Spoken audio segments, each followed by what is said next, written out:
What's going on, guys? I'm Wayne. Welcome to my latest video, and this is one I've been working on for a few months now.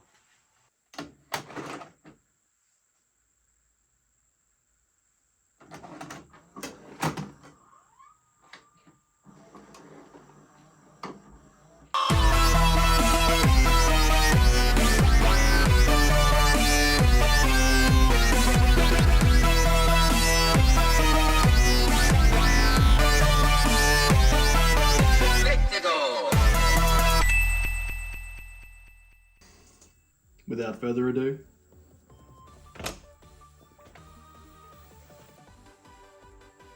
welcome to my new game room.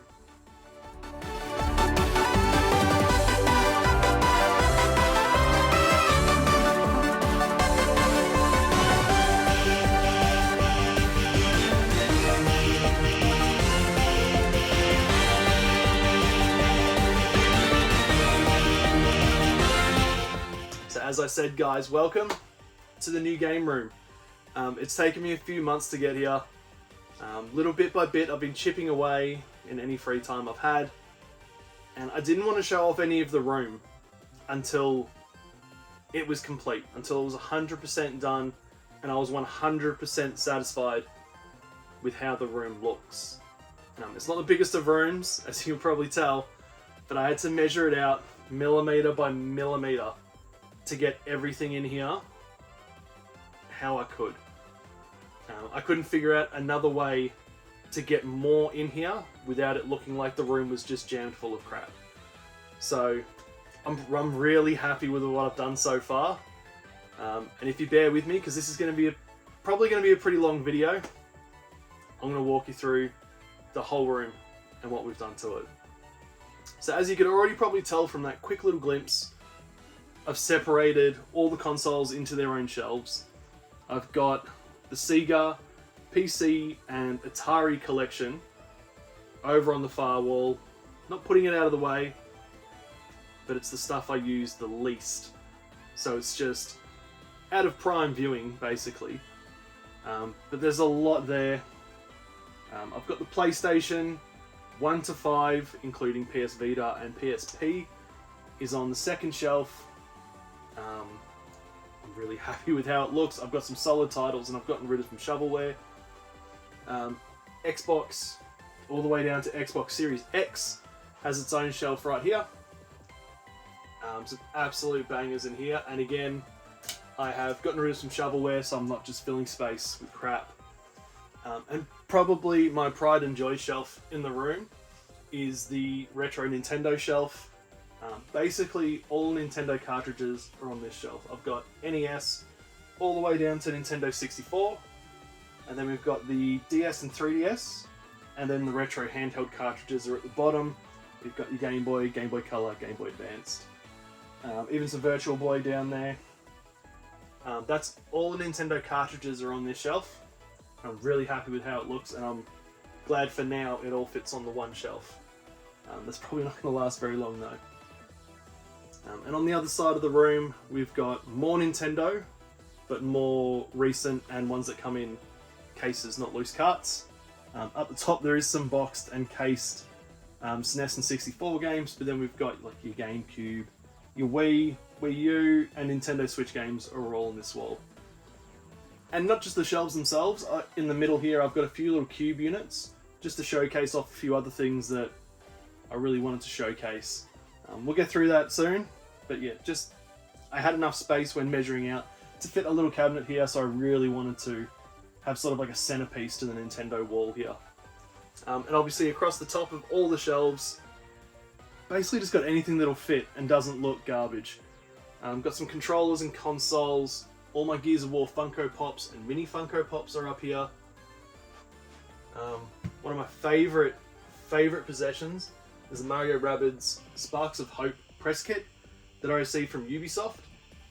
I'm going to have to dig that video up. I might pop it in the description below, but I did do an unboxing of that, and it's one of the nicest things I've ever received from a company. Ubisoft went above and beyond with that press kit, and it's so beautiful and such an underrated game. So I'll pop that in the description below if you want to check out that little unboxing. It's a very quick one, don't worry. And then across the top on this wall, I've really wanted to keep as much of this wall as possible only Nintendo. So this whole wall is just Nintendo. Got your garbage Power Glove. I love the Power Glove. It's so bad. I've got one of every console boxed, including the Virtual Boy, NES, SNES, 64, GameCube, Wii U, Switch. One of every console boxed, which is... It was something I've always wanted to do and wanted to have, was just one of every console boxed. For now anyway, I'm not into collecting like color variants or box variants or anything like that. I just wanted one of every Nintendo console in a box.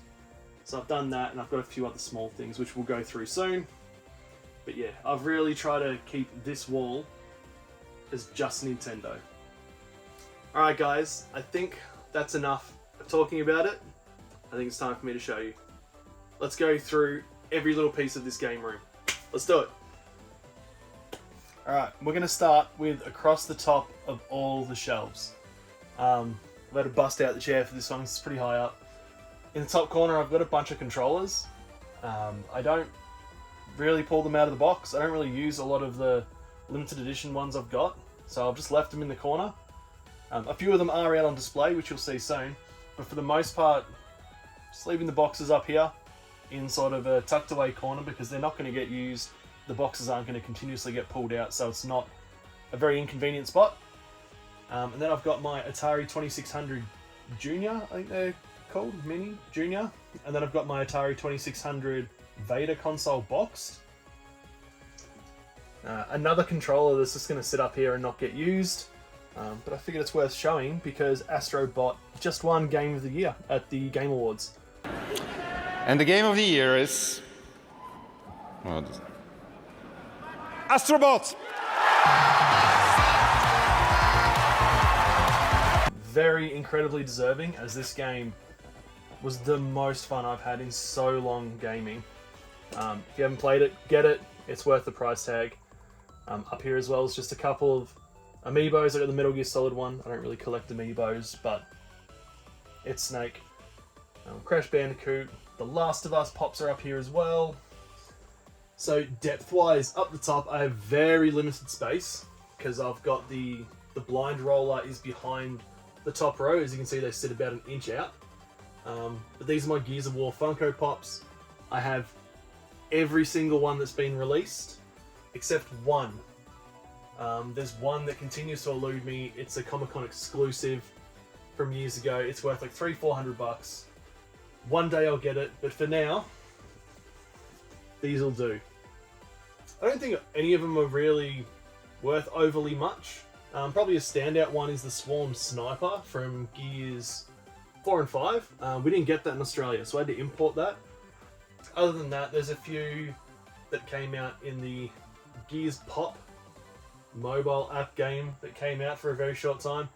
It was a bit of fun. It wasn't that great, but there was a collector's edition for the digital game, and it had a few of these pops with just like color variants. But I had to get that, obviously, and I've got the full set of the mystery minis, the Gears of War mystery minis.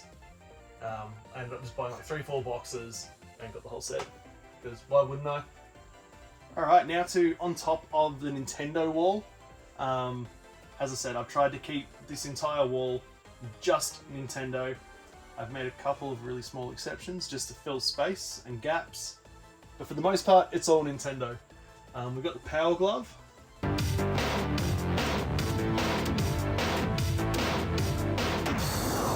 Power Glove. Everything else is child's play. It's actually new dead stock. I haven't even used it yet. I should unbox it one day and have a crack, because we all know it's really good. I've got my Virtual Boy boxed and complete. I actually bought that off my friend Ivan over at NEXUS Toys and Collectibles. I'll chuck a link below to his Instagram. Bought a fair few things off him. He's a video game buyer, seller. A lot of cool stuff coming in and out through him. And I've bought my fair chunk of stuff from him, and I've always loved seeing what he's got, and I always end up buying a ton of stuff. But I got the Virtual Boy from him. I've got my NES, which isn't my like childhood one or anything, but when I started collecting, like properly collecting, it was one of the first things I bought. I bought it from a cash converters for like 120 bucks, and it's in such good condition. The SNES, again, I don't think anything in here is really a childhood possession. When I was younger, if we upgraded to a different console, we gave the other one away. So I don't really have any childhood pieces in here, but a lot of things have like childhood sentimental nostalgia value. But the SNES, my all-time favorite console. Above that, we've just got some Switch stuff with the Pro Controller, the AC adapter cord, one of the exceptions, Little Nightmares 2, but it is the Switch edition, so it's fair. And then across the top I've just got 3DS, DS Lite, 2DS, and we'll go over to the other side and I'll show you the few bits that are up the top there. Alright, and across the top on the other side of the Nintendo wall, we've got probably one of my pride and joy pieces, is the Donkey Kong 64 set. Get the new Donkey Kong 64 bundle with the banana yellow game pack and the new jungle green N64 console. It's got a jungle green controller and comes with the N64 expansion pack. The Donkey Kong 64 bundle. It's more fun than a bunch of baboons with a bundle of bananas. Nintendo 64. It's got the jungle green 64 and controller, and it's got the game expansion pack. It's just beautiful. I got that from Starboard Games. I'll whack a link below to their website.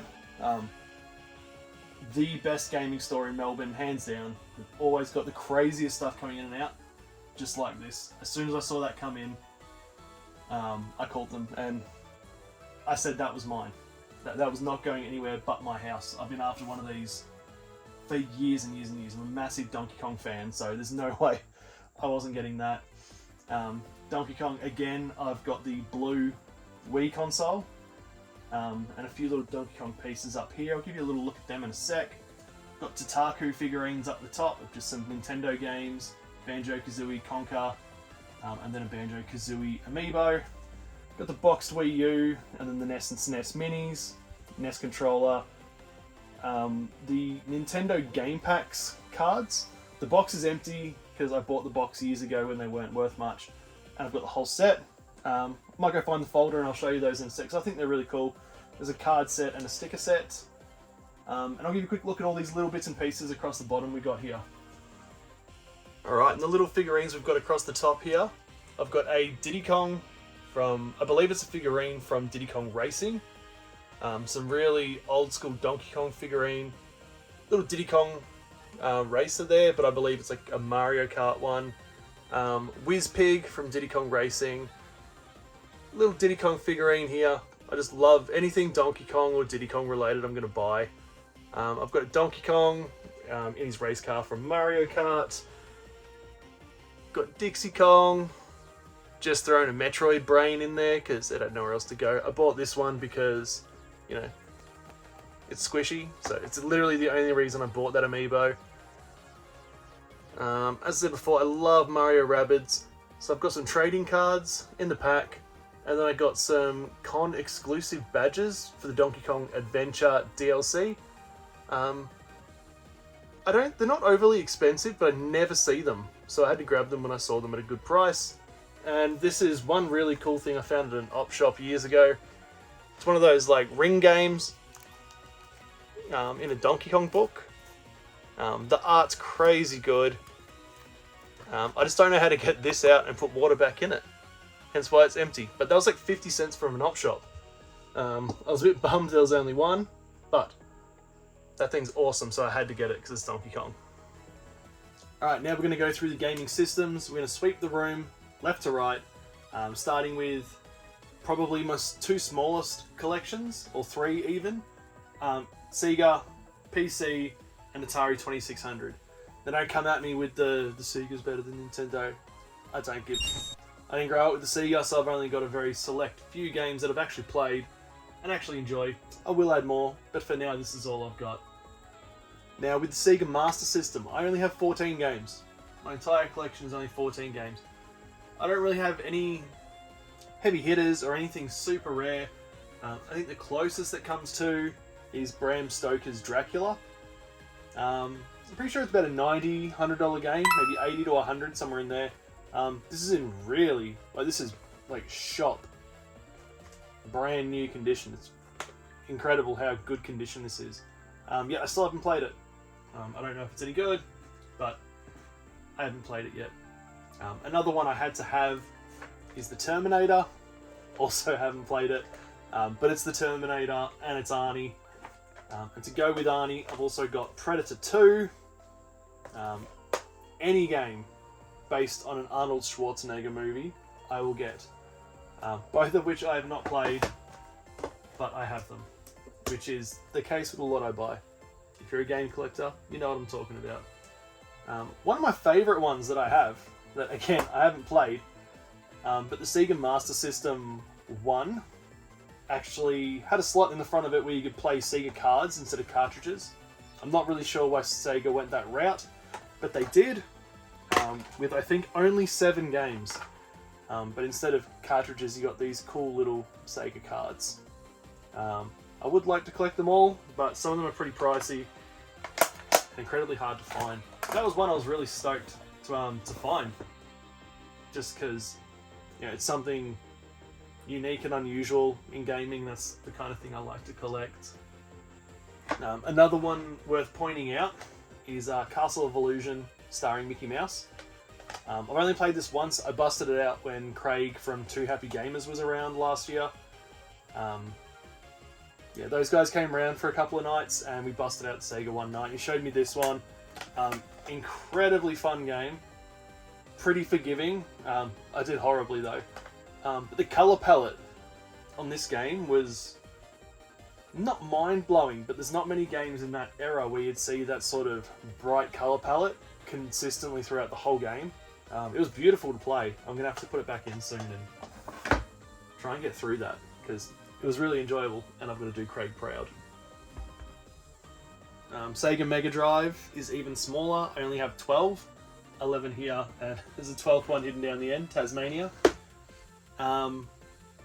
Again, I never grew up with the Sega, so I'm really behind on what's good, what's not, what's worth having, and all that sort of stuff. So I don't think I've got anything really rare or unique, but I've got some classics, like Altered Beast. Everyone knows about Altered Beast. Fantastic game. Gets really hard, but fantastic game. This one's for Joel. Columns. Always threatening to take me on in Columns. What I really do like is the Sonic compilation. It's got Sonic 1, 2, and Dr. Robotnik's Mean Bean Machine. All on one cartridge, which is really cool to have. Sonic Spinball. I only got this maybe a year ago. And I was really excited to add this to the collection. Like a Sonic game through pinball machines. Crazy concept, but I really enjoy it. Another one I haven't played, but I was really stoked to find, was Tailspin. I loved the Tailspin cartoon growing up. I love the Tailspin game on the NES. It was only maybe 6 months ago I found out that Tailspin on the Mega Drive is not only like a port or like a slightly better version, it's a completely different game. It's a platformer. So I had to get that, and I've really got to get onto playing that because I love Tailspin. If you like the Sega Saturn, you're about to be real upset with me because the entire collection is 4 games.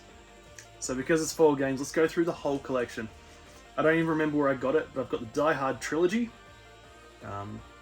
Christmas just being, and everyone debating whether Die Hard is a Christmas movie. Does that make this a Christmas game? Absolute classic. This was a must-have. I'm pretty sure it came with the console. Sega Rally Championships. Looks like we got ourselves an old-fashioned Sega Rally Championship.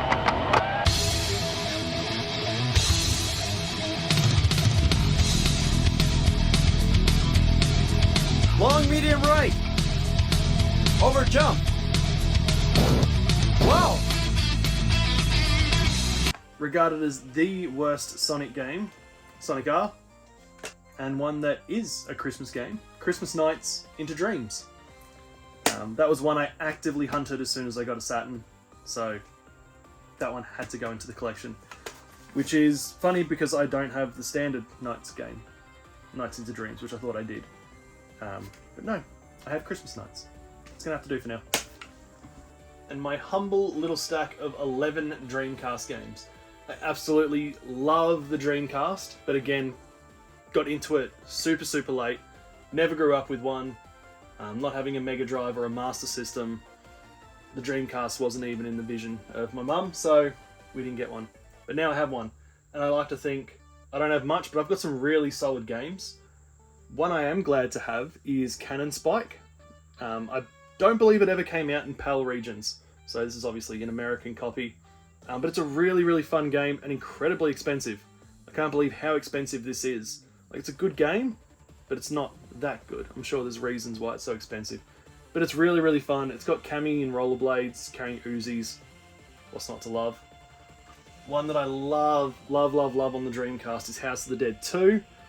I've got the light gun to play it as well. As far as home console ports go, I really think the Dreamcast version of this is the best by a mile. It looks great, it plays great, and it's just such a good game. Now I want to play that again. Some absolute must-haves that I actively seeked as soon as I got a Dreamcast. Sonic Adventure, arguably the best Sonic game ever made. Rayman 2, just a really clean copy, really clean version. And Jet Set Radio. I'm stoked they are remaking this, or a sequel, I can't remember. But such a good game, such a good game. I can't wait to see what they do with that in the future. Another small stack of games I just wanted to highlight.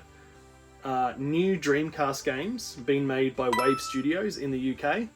I bought Yeah Beebis 2 off their website when it was on sale. Intrepid Izzy is an incredible platformer game. I wanted to buy it. International postage is a killer. But someone actually traded it in at Starboard Games, so I got it fairly cheap. And Flea is a brutal NES sort of style platformer. Sort of reminds me of Super Meat Boy, where it's just super hard. I actually bought this off the team themselves at a game market when I was in the UK earlier last year.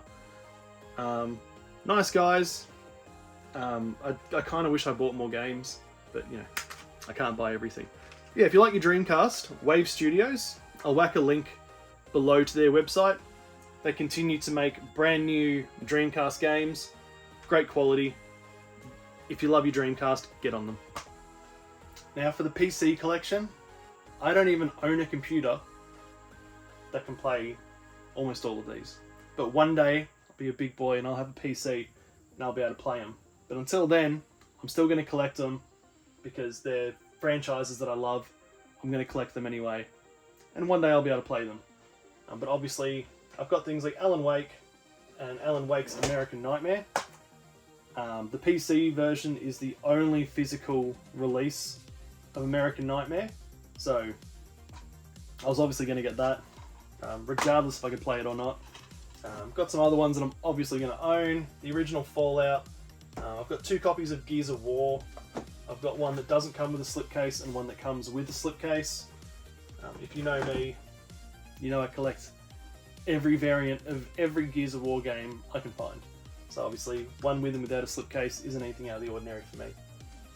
One of my favourite PC pieces is for Assassin's Creed 4 Black Flag.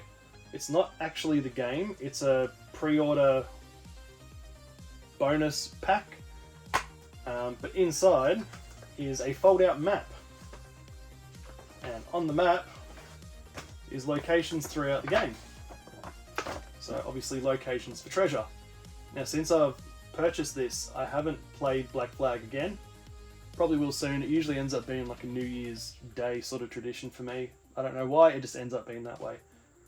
But I would like to know if these locations organically come up in the game, or if they can only be found having this map. And again, I don't know if these are for PC only, or if these locations would appear on a console release. Something I should look into, but next time I play Black Flag, I'm going to have this map with me, and I'm going to hunt those locations down and hopefully find some treasure. But not even that, it's a really cool map, and it's really well made for a pre-order bonus, so I would like to have that framed and displayed one day. I think that'd look really, really nice. I've got a couple of like big and medium boxed PC games. The Simpsons, Bart versus the Space Mutants. I'm obviously going to have that just because I love The Simpsons. Ultima back in the day, the Ultima games were a huge deal. Some of the first games to introduce consequences for actions during RPGs. I can't remember which one was the first, but I've always wanted to hunt down and play all the Ultima games. This is for the Commodore Amiga, which I do have. It's just not plugged in yet. It's set up, it's not plugged in. But this is complete. It's got the map and everything. It's such a beautiful copy. I'm really, really excited to play this one day. I also have 3 big box PC games. Lego Island being my favourite, purely because the art is so fantastic and there's just so much of it. The benefits of a big box PC game is the size of the art. It just looks absolutely stunning. And I've been told by several people it's an amazing game. I just obviously haven't gotten around to playing it yet. But just the size of the art, and it's so bright and vibrant, it's beautiful. Another one is one of my favourite car racing games of all time, Need for Speed 3 Hot Pursuit. The PS1 version is one of my hands down favourite car games of all time. But this PC version has Holden and Ford cars. So, a little bit more. I think it's got some more tracks as well, but anything extra for Need for Speed 3, I'm in. And last one would have been great to play in the season that just passed, Santa's Xmas Caper. This one looks absolutely wild. It's a platformer, Santa jumping around on chicken drumsticks and Christmas puddings. I can't imagine it being very good, but I'd still love to play this one day. And the last 2, I guess, are somewhat technically PC games. Neighbours for the Commodore 64. Neighbours is like an Australian staple of a soap drama. It's garbage. But in this one you race around Ramsey Street on skateboards. So that for me was enough. And one for the Amstrad that I'm not sure I'll ever be able to play, Friday the 13th, the computer game. Being a massive horror and Friday the 13th fan, I had to have this one. Comes on a beautiful blood red cassette, but I just don't know if I'll ever own an Amstrad. But if I do, I'm ready. Now these are sort of tucked away in the corner because of this statue, which I will show you later, I promise. But Atari 2600, the very first console I ever played. My first game I ever played in my entire life, and I still remember it like it was yesterday. I was 2 years old, sitting on my nan's lounge room floor, playing Jungle Hunt. White man eating crocodiles. Dodge deadly boulders. Oh, wouldn't you rather order out? Outsmart hungry headhunters. I know a great little Italian place. Hi, Jungle Hunt. Please, hurry. Jungle Hunt, new from Atari. Absolutely incredible. As a 2-year-old, playing something that was on the TV, it blew my mind, and your imagination runs wild, making everything seem so much more incredible than it is. But I remember that like it was yesterday. It's such a vivid memory for me. And then after that was Space Invaders. They were the only 2 games we owned for a while. Crystal Castle is an absolute standout. Early versions of Donkey Kong, Mario Brothers are in here as well. E.T., which is regarded as the worst game ever made. It isn't. It's not a great game, but I recently played it with my friends Bo and M, Retro Gamer Guy, and One Up Emily, and we had an absolute blast playing it. Laughed all the way through it. We had to look up how to play it because we don't have the manual, but it was a lot of fun. It is quite difficult, which I think is what added to it's the worst game ever made, but it's honestly not. It's not a great game, but we had a lot of fun playing it, and we just laughed the whole way through. It was really fun to play. I've got multiple versions of Pac-Man, Junior Pac-Man, Miss Pac-Man. Yars' Revenge is one of the best top 5 2600 games. Same with Pitfall. If you're in for a laugh, Pitfall was Jack Black's first acting job. He was in the commercial.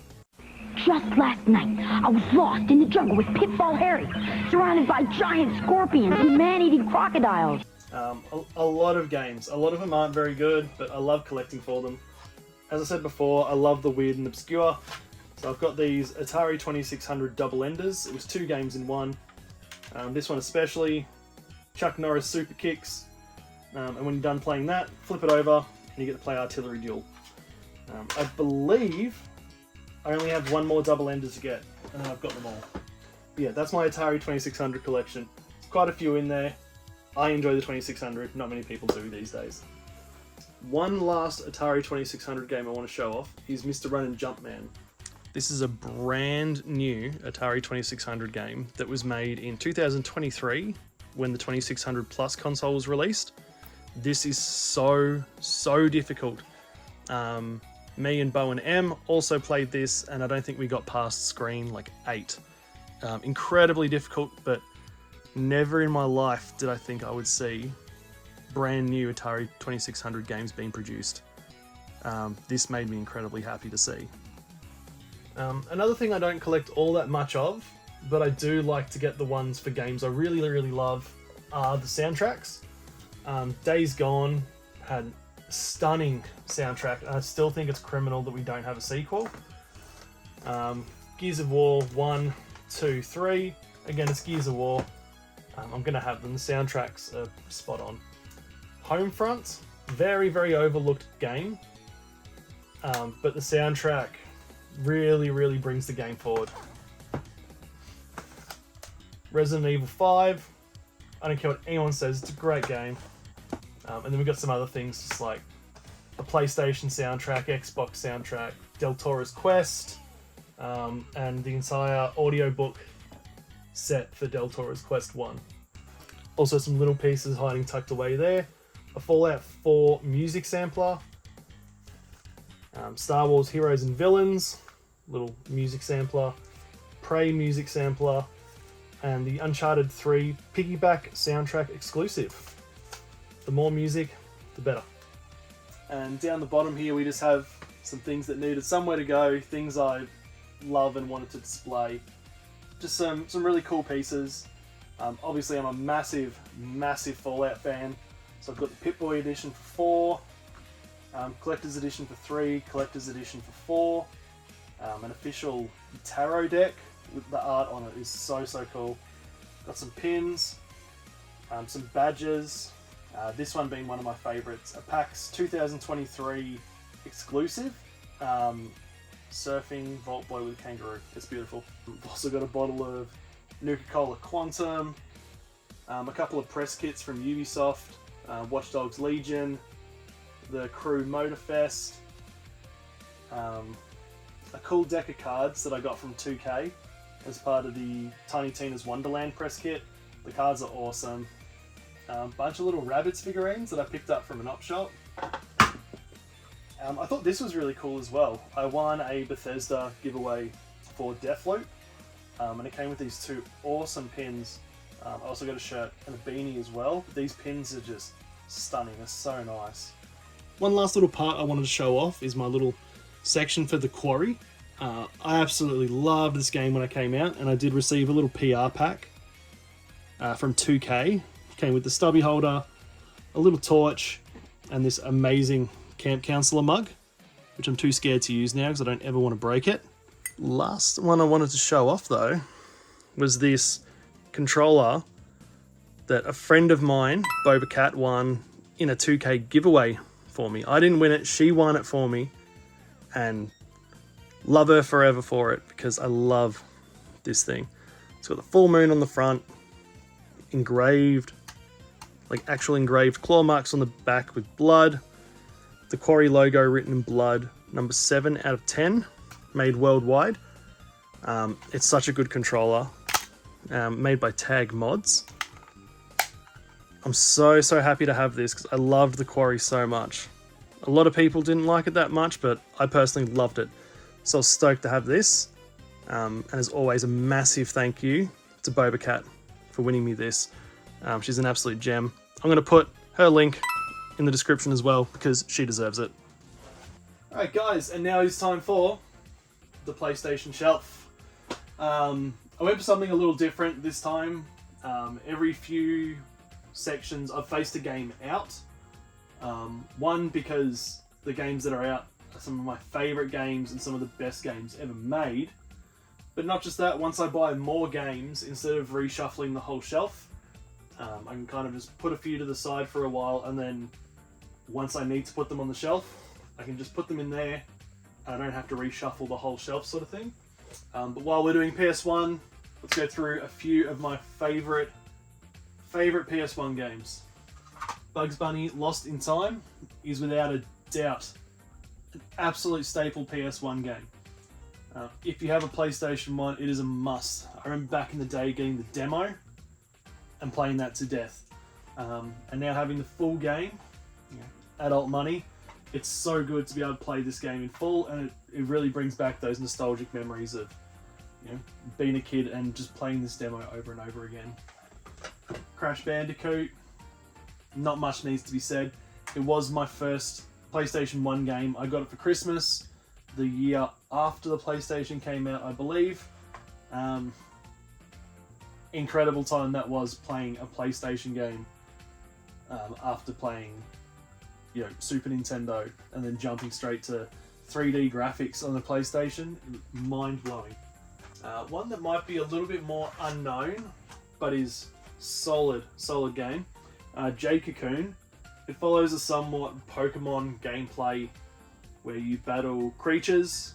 You can catch them using cocoons, except the only difference is you can see the monsters out in the wild. It's sort of like got the Resident Evil camera angles where they're mounted angles and you run around through the levels. You or your monsters can battle the monsters. You can merge them to make stronger ones. You can change their elemental types. It's a really good game. I think it's gone up a little bit in price and then it's gone down. It is somewhat pricey, but if you enjoy Pokemon sort of fighter games like that, definitely get J-Cocoon. It's solid. Just going to get these two out of the way. I searched for years to find these at a good price. Tombi and Tombi 2. I believe everywhere else in the world these are called Tomba or Tomba. I don't know how you say it, but it's spelled with an A. Here in Australia we got Tombi.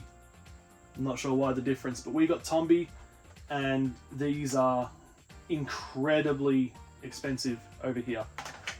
I searched for years to find a good price on these, and I managed to find them both in the same week from different sellers, which was odd but expensive. Money, I got money, I got. And Tombi just got a re-release through Limited Run Games, so I'd highly recommend, if you can't get the physical, just download it. It's an incredible game. It looks beautiful. It's a left to right platformer, but it's got 3D aspects and layered backgrounds, and it's incredible. One of the best PS1 games, and it really flew under the radar. But now Limited Run Games are sort of giving it a second chance, and I'm really hoping more people will get onto it because it is a fantastic game. Now everyone knows Tony Hawk's Pro Skater, which in Australia is called Tony Hawk's Skateboarding for some reason. But did you know MTV Sports Skateboarding with Andy McDonald? Probably not. But another solid skateboarding game was Thrasher Skate and Destroy. Another one I had the demo of growing up. And you're able to play as Day One Song, who's just a legend in skateboarding. Solid soundtrack. It doesn't play as well as Tony Hawk's, but fantastic game. If you love skateboarding, get on it. This is one I always love to talk about. Pepsi Man on the PS1. It's a Japanese exclusive. My friends Bo and M actually picked this up for me last time they were in Japan. It's become somewhat of a tradition with me and them, and also has become very sentimental to me because of it. But the first time I ever went to Brisbane and visited them, they told me I could pick any game in their entire collection to play, and their collection is much bigger than mine, and I couldn't decide, so they just said, hey, we think you'll enjoy this. And we played Pepsi Man. We played it for hours, and every single time I visit them, we play Pepsi Man. It's the first game we put on, but we always play Pepsi Man. I haven't yet finished it, but we're getting close. But yeah, it's a very sentimental game to me now, because it just reminds me of meeting them and becoming friends, and I absolutely love them. One thing I do love about gaming is that they're not just games. Like a lot of things hold like memories to me now, and that's one of them, and I love that memory. because there was also a lot of other games we played that night with a lot of fun memories, but we're not going to go into those ones. Last PS1 game I'm going to mention is the greatest one ever made. One of the greatest games ever made. It's Metal Gear Solid. Hideo Kojima is a genius, and this, people say games are ahead of their time. This was generations ahead of its time. Visually, it's incredible. The story is phenomenal. The gameplay and everything in it is just done on a whole nother level. Like, the man really is a visionary and a genius. Like, this game, I still play it almost yearly, and it never loses any value. It's an incredible experience. Absolutely phenomenal game. But for now, let's dig into PS2. The highest selling video game console in history. And boy did it drop some bangers. There is some solid games in the PS2. Still some regarded as some of the best games ever. I have a lot of memories of the PS2. Let's dig into a few of my favourite games. Burnout games. The Burnout games were solid on the PS2. iToy was a wild thing. It's not very good, but I still collect them and I want to play them all again. For the Fallout collector in me, Fallout Brotherhood of Steel. I picked this up for like dollars years and years ago, and I still haven't played it.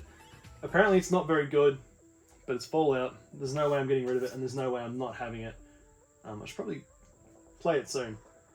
Everyone's gotten back on the Fallout train since the Amazon show, I myself included.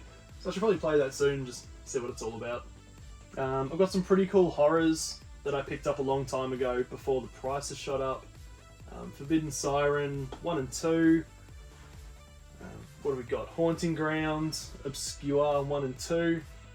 The classic Silent Hill 2, 3, 4, and Origin. Silent Hill 2 is just the peak of survival horror, in my opinion. I haven't yet got or played the remake, but I'm very much looking forward to it if they did anywhere as good of a job as like Resident Evil did. Some more staples. We got Grand Theft Auto. We got the few PS2 exclusive Guitar Heroes, the original and Rock the 80s. Mega Man X8, which was a really cool pickup. I found that in the pawn shop. Not cheap, but I paid nowhere near what it's worth. I'm not very good at the whole arcade fighter thing, but Mortal Kombat Armageddon I think is a really cool game because it has motor combat. It's like a Mario Kart sort of game, but with Mortal Kombat characters and attacks and weapons. I don't know why they put that on, but it's such a cool little addition to have. So if you can get or have Mortal Kombat Armageddon, make sure you play Motor Combat because it's wild. So I know it's the new year, but I'm filming this before Christmas, so I'm hoping I get my together and play this around Christmas. Nightmare Before Christmas, Oogie's Revenge. Apparently it's a direct sequel to the movie, which is one of my favourite films of all time. It's a goddamn masterpiece. But yeah, Oogie's Revenge. I've still not played it, and I hunted for this for a long time, so hopefully I got it together and played it. And some of my all-time favourites of all the numbered Tony Hawks, Pro Skater 3 is my favourite. The soundtrack is an absolute banger, like CKY, Exhibit.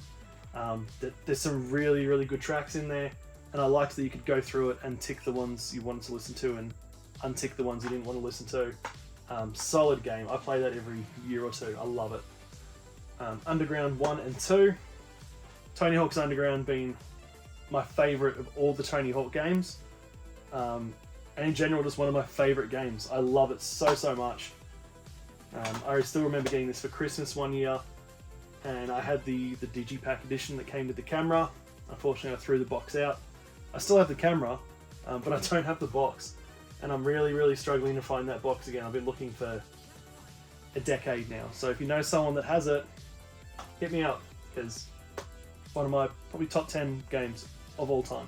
Personal favourite. Alright, so we're down the bottom now. PS3, 4 and 5. I won't bang on about it too much because everyone already knows, but The Last of Us is absolutely one of the most phenomenal pieces of storytelling ever made. Hence why every time it gets a remake or a remaster, I am going to buy it. The Resistance games are incredibly underrated. No one talks about them enough. The first two are a bit shaky, but they're phenomenal. The third one really shone through as just the peak of the trilogy. It's not often games get better throughout the series, but number 3 for me is incredible. Every part of it was phenomenal. More collections: the Sly Cooper trilogy, Tomb Raider trilogy, Metal Gear Solid collection.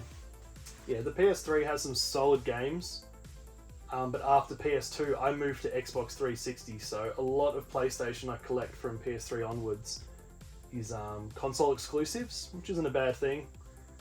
Moving on to PS4, straight away we're going to talk about Astrobot again.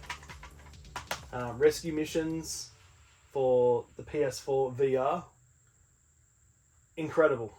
Like, it's no surprise that when they made a full-fledged game for the PS5, it won Game of the Year.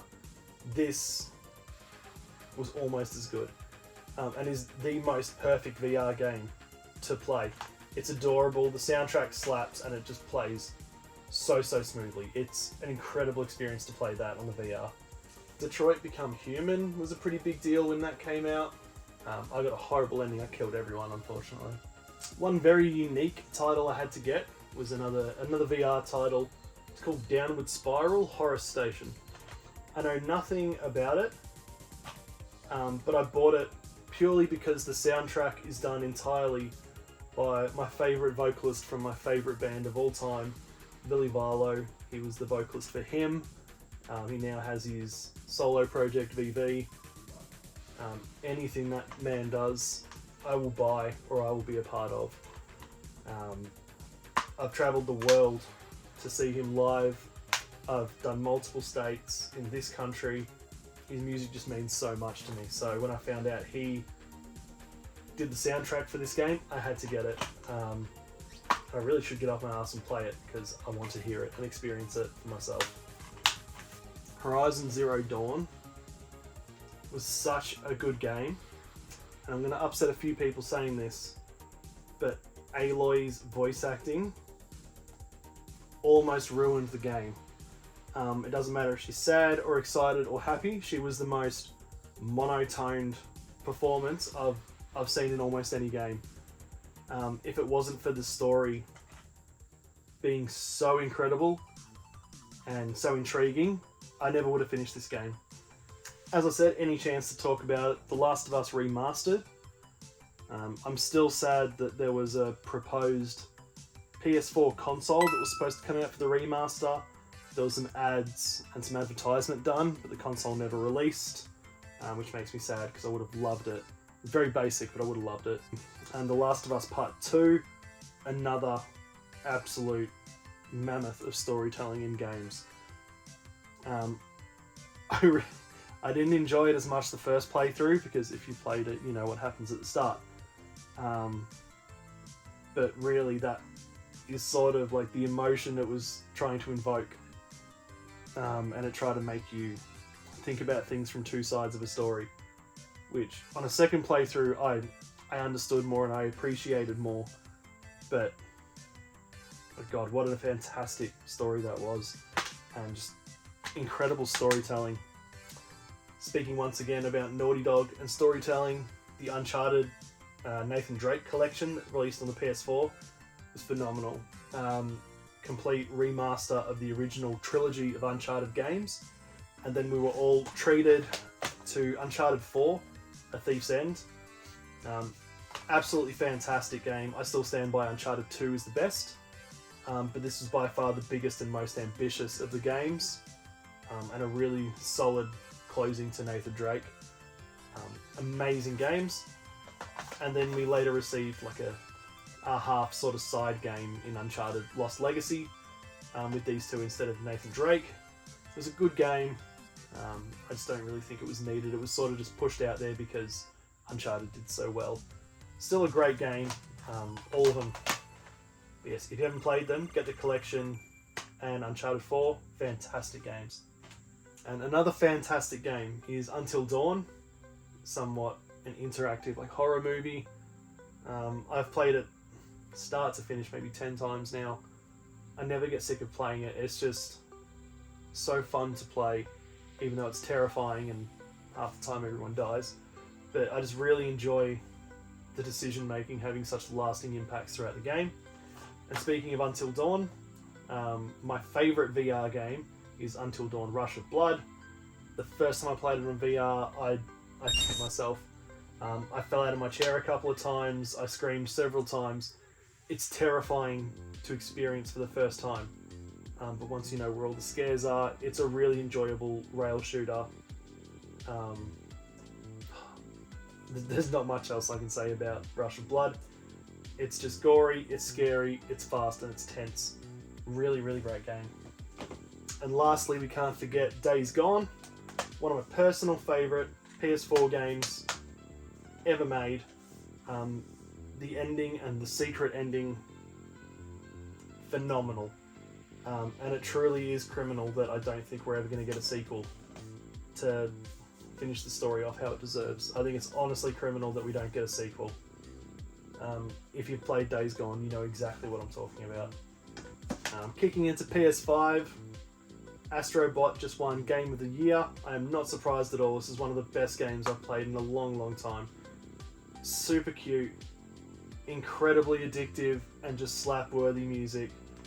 The level design is fantastic. Visually, it's incredible. The amount of little details that are in everything in that game is outstanding. Team Asobi did such an incredible job. I'm in no way surprised it won Game of the Year. One I'm interested to play that I haven't played yet is the Grey Hill Incident. It's an alien abduction survival horror. Apparently it wasn't executed incredibly, but I've heard it's not bad, so I'm really looking forward to that, because it only got a console release on PS5. Alright, and last of the PlayStation, we've got the PSP and the PS Vita. My Vita collection is tiny but mighty. My Vita collection isn't bad. I really don't play enough of these handhelds. I don't play a lot of handhelds in general, but I've got some solid games in here that I really need to dig out and play. Starting straight off with Metal Gear Solid. We have Peace Walker that was released on PSP. Portable Ops Plus, and Metal Gear Acid. And this one comes with a card booklet. I've heard very mixed things about Acid, but I'm very much looking forward to playing them. Anything Metal Gear Solid, I'm looking forward to. Origins, kind of not looking forward to this one. The PSP isn't the best of controls. If this has anything to do with aiming a gun, it's going to be a bad time. And we can punch through my entire Vita collection in about 30 seconds. Assassin's Creed 3 Liberation, which I believe is now bundled in with the remake of Assassin's Creed 3 on console. Killzone Mercenary. Persona 4 Golden, which I got from my good friend Joel. Resistance Burning Skies. I really need to get off my ass and play this because I love Resistance, as I said before. Sly Cooper, Thieves in Time, and Uncharted Golden Abyss, which was an incredible game. The only thing that ruined it is the final boss fight was done with motion controls. Down the bottom, I've just got some little gap fillers. I love Pac-Man, so I've got some little Kmart Pac-Man arcades down there, Nano Block arcade machine, memory cards. Got this cool Guitar Hero handheld game. It's got some battery acid on the terminal, so I just need to fix that to get it to work. Then I've got some cool pieces down here, some of my Magic the Gathering Fallout boxes at the back, Pa Rapper, the Rapper, Lara Croft figurines, and this really cool Resident Evil memory card that I bought from a market.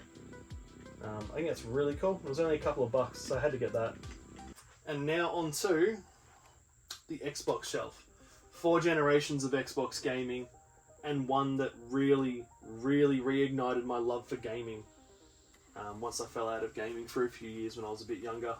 The original Xbox era for me was just a miss. I was hard PS2 back then. But I think I've got some pretty good games. The Blinks games are incredibly fun. The end of Blinks is incredibly hard. I remember the final boss fight taking me days to finish because you have to beat every boss in the game and then the final boss in one life. It was torture. But before that, it was a really good game. I absolutely love the Dino Crisis games, but no one loves Dino Crisis 3. But it's still in the collection. It's still Dino Crisis. When I was younger, I loved Dino Crisis far more than Resident Evil. I was very much an outcast for that opinion. We've got the standard classics, Halo Combat Evolved and Halo 2. Still super solid games. Recently did a run through of Halo 1, 2 and 3 with my good mate Dom. That was a hell of a good time. Just hung out at his for a day and a half, played Halo 1, 2 and 3, and it was the best time ever. Moving on to Xbox 360. Now, as I was saying before, there was a generation that really re-sparked my love of gaming, and that was the Xbox 360.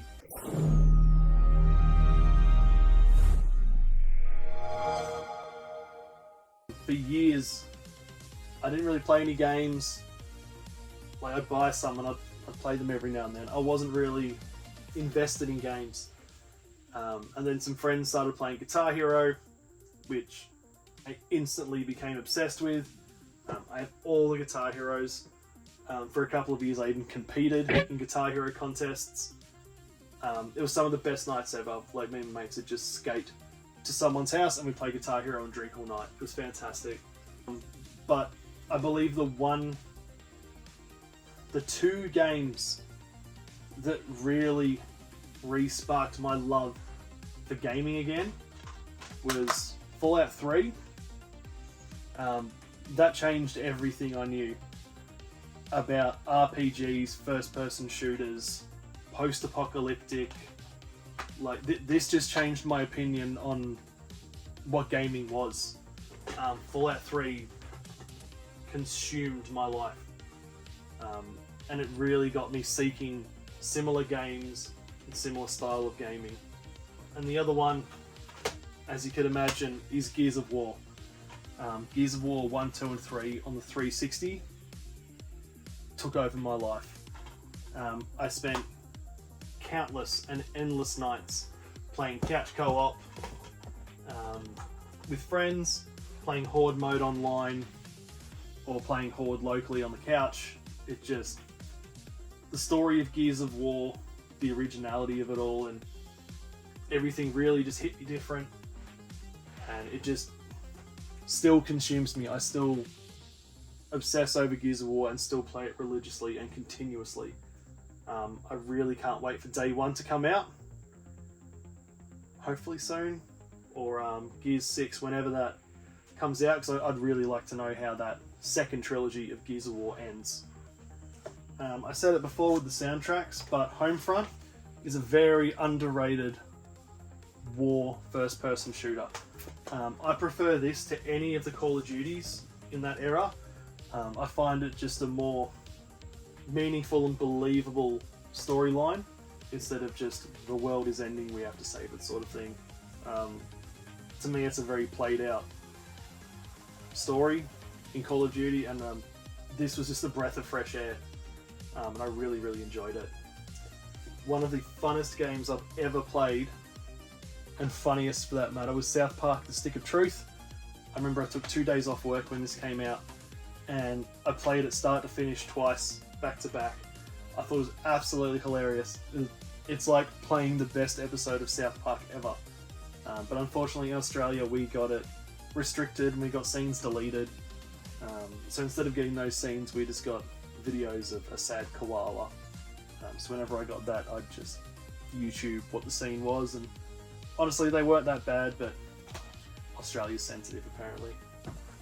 And of course we're going to speak about Alan Wake again.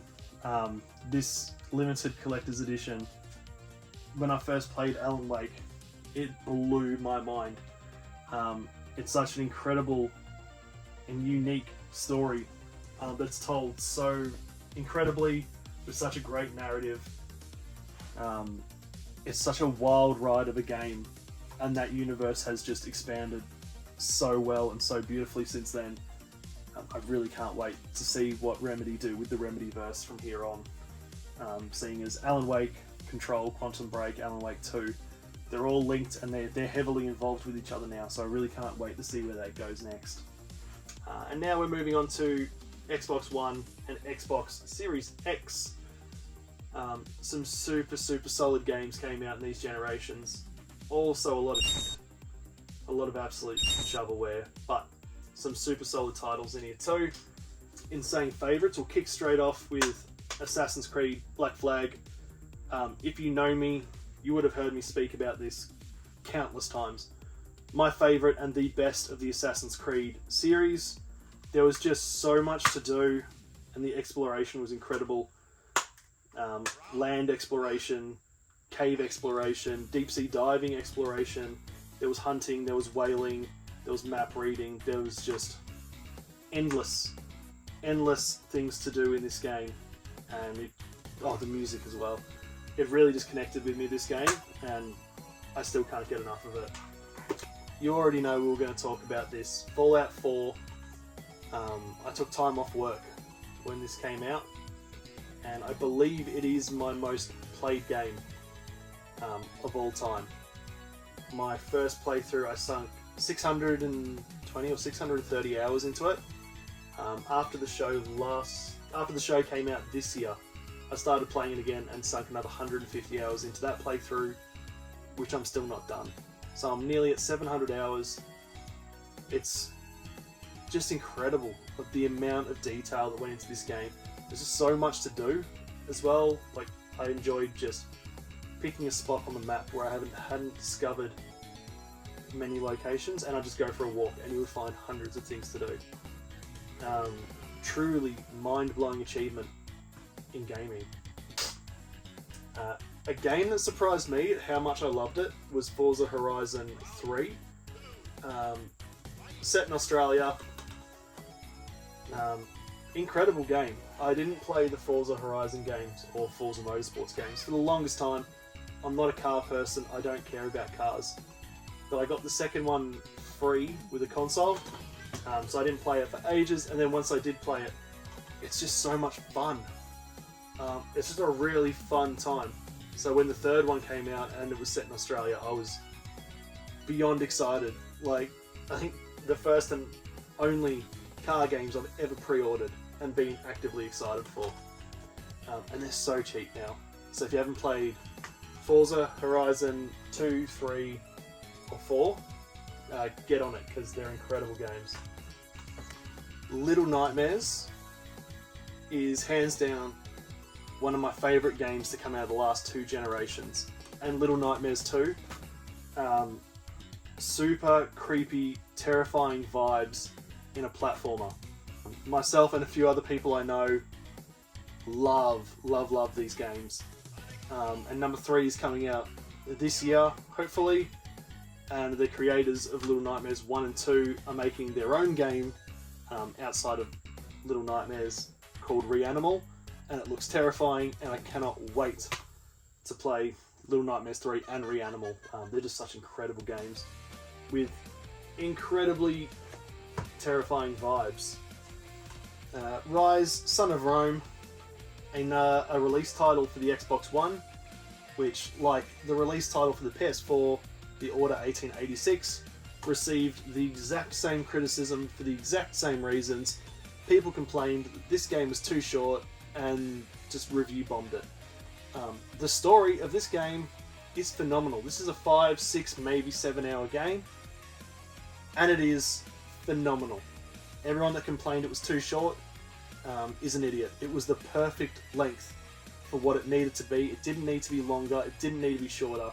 It was exactly what it needed to be, and it was perfect. If you haven't played it, this is a $4 game now. I kid you not, this is a $4 game.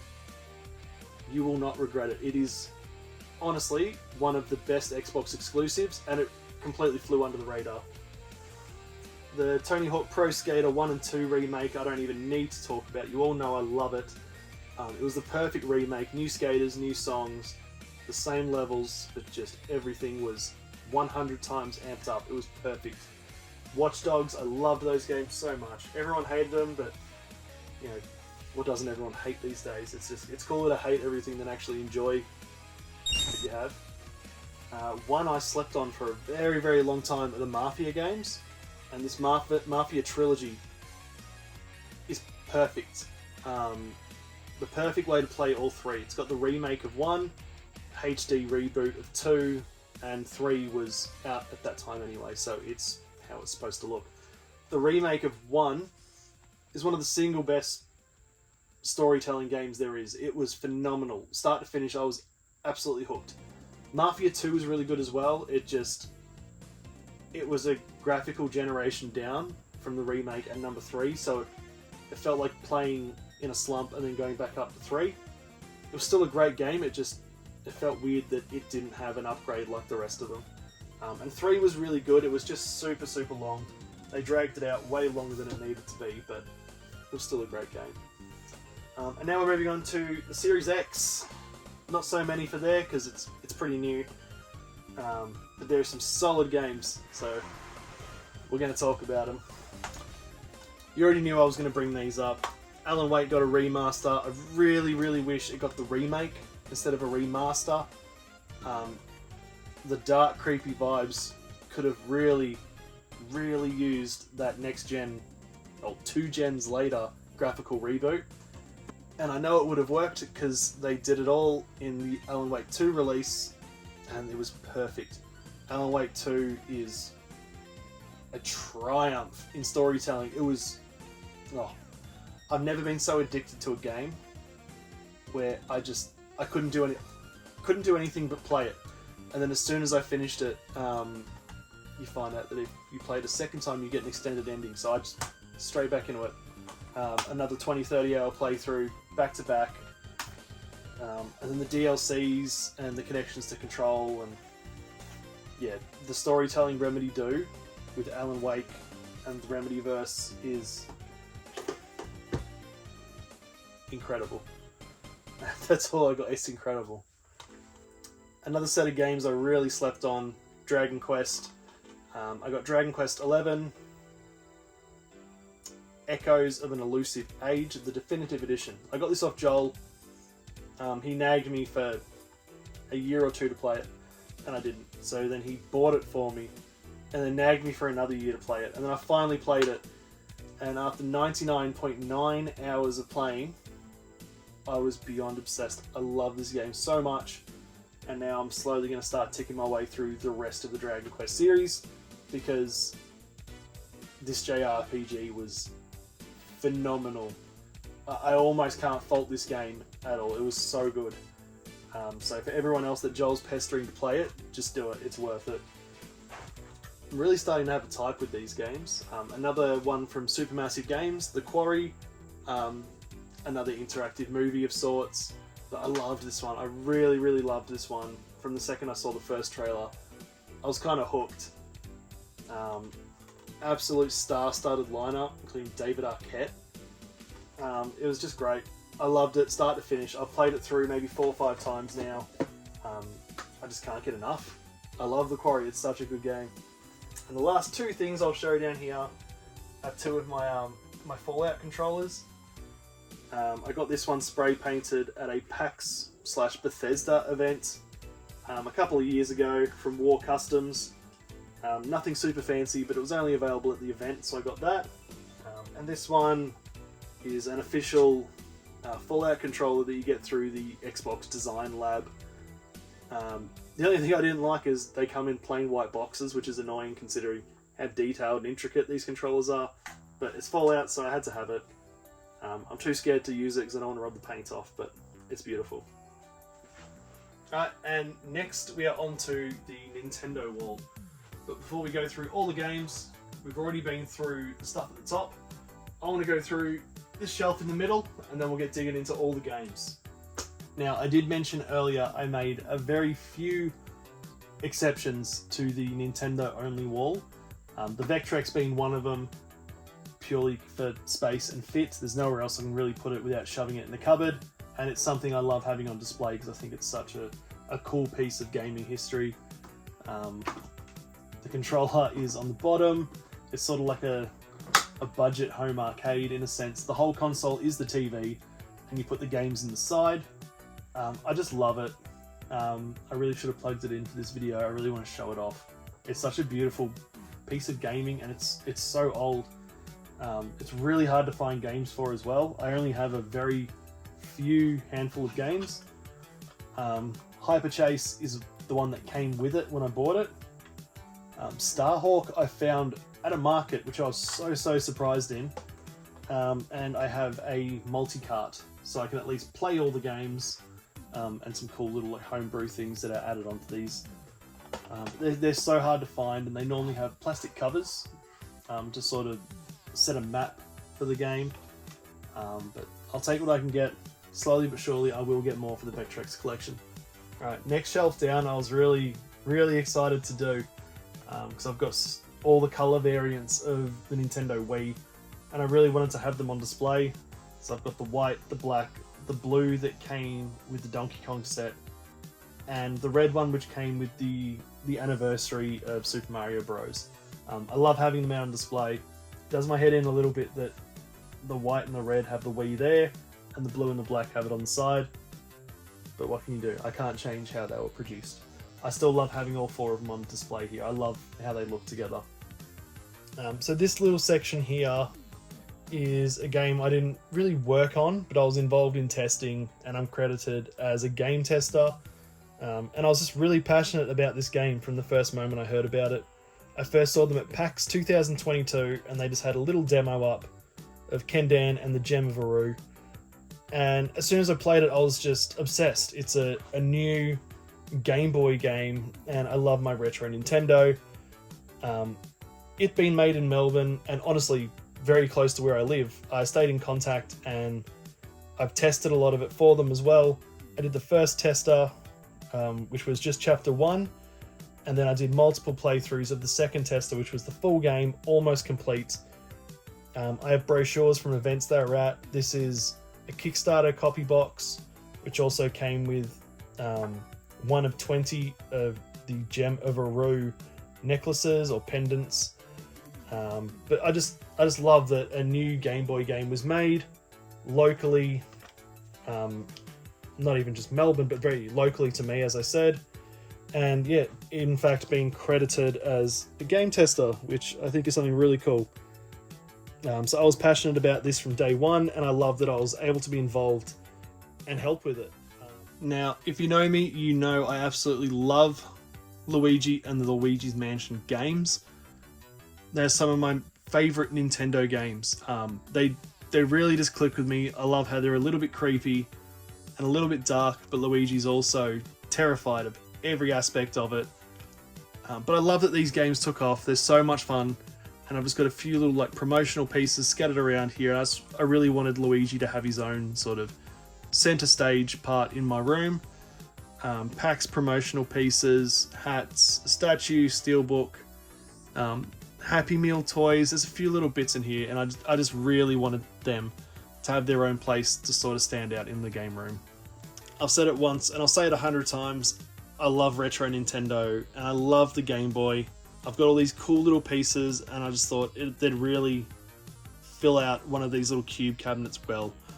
So I've got the DMG Game Boy, I've got the Game Boy printer, the Game Boy camera in their boxes at the back. I've got the yellowish and the bluish printer paper. I've got a Game Boy Watch, little tin of mints. I just thought they all looked really good, and they sort of sit really well all being together in this little area. So this little spot down here is obviously SNES and Superboy related, but I also needed something easy to move, as all the on and off connections for the game room are just through there.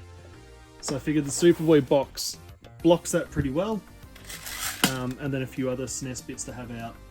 But the Superboy, I've been playing this a lot lately. As you can see, I've been playing Mario and Luigi Cola Kingdom Quest, which is a physical release of a ROM hack made by Game Room Market. They make fantastic games. Yeah, I really wanted to have the Superboy out and about because it is a fantastic system. And down the bottom shelf we just have a lonesome GameCube in the box. One, because it fit perfectly there, and two, I didn't have room up the top with the rest of the consoles. So it goes down here. But going back to this game made by Game Room Market, I think that's a nice little gateway into getting into the Nintendo shelves. So let's start up with their games. So as I said, I think the kicking off with the Game Room Market games is a really cool place to start. They do ROM hack releases, English translation releases, really cool things like Final Fantasy 1, 2 and 3 on one NES cart. That's my newest purchase from them. They also did an English translation release of Sweet Home, which is, said to be the inspiration for Resident Evil. Without this game, we might not have gotten Resident Evil. So that's really cool to have, and being able to play it in English. Both of those being NES games, and I've also got 3 SNES games from them. The one I just showed you, Mario and Luigi Cola Kingdom Quest. It's a very famous ROM hack of Super Mario World, but it's filled with new levels, new enemies, new music. It's fantastic, absolutely fantastic to play. And 2 Zelda releases, because Zelda is... The Legend of Zelda games are the GOAT. Ancient Stone Tablets, which is essentially Zelda BS, which Japan got back in the day. It was a broadcast system game, but this one I believe they've removed the clock, so you can take your time and explore the game to its fullest. It's an incredible release to have. And another famous ROM hack of A Link to the Past is The Legend of Zelda Parallel Worlds. Apparently it's much harder, but again, it's Zelda. I absolutely had to have this. The quality of their games as well is so high. When they first started, the boxes they were using were a little bit sticky. Not sticky, but it's hard to explain. But whatever boxes they're using now are incredible. The carts are top quality. The manuals, most games come with pins as well, stickers. They're really great quality. I'm definitely going to chuck a link to their website in the description of this video. So go down there, check it out, check them out. Their games are insane and really top quality. They're even doing games by request now as well. So yeah, they've got some great games coming out. Really, definitely check those guys out. And one last game I've got up here is by I Am 8-Bit. It's the Garbage Pail Kids Mad Mike and the Quest for Stale Gum. Apparently this game back in the day was cancelled because it was too gross and too grotesque, and everyone kicked up a stink, so they didn't release it. Well, I Am 8-Bit have released it, and it is fantastically gross. I'm really happy to have that in the collection. Such a cool, historic piece. And then up here I've got some Famicom games, Dragon Quest 5 and 6, and then we can kick into all of these games. But before we start these Nintendo games, I want to get started on the retro side and then work our way up to these ones. Alright, retro Nintendo, my passion, my pride and joy, my favourite games to collect. I'm currently sitting at 236 NES games. That's including the 2 over there, the HES games I have, which were Australian exclusives, and I think there's a couple of ROM hacks in here as well. But my long-term goal is all NES games. I know there's some crazy ones out there. I might not ever own them. I'm not really fussed. But for now, my passion is in collecting retro Nintendo games. They're my favourite. They spark the most joyous memories in me, and especially SNES, some of them are just the most incredible games. I love playing them. Even the NES games, the bad ones, are enjoyable to play because they're so bad. But yes, let's kick into the NES. I'm going to walk you through some of my favourites, some of the highlight pieces. Yeah, I can't wait. Alright, it's rude if I don't. The first 3 I'm going to show are up the top in the Nintendo clear cases. Obviously they're up the top in the cases. These are my 3 most valuable games.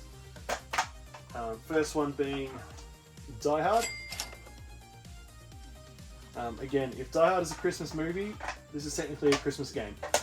Gargoyles Quest 2 by Capcom. Again, I'm not sure on the dollar amount, but I know it's very, very pricey.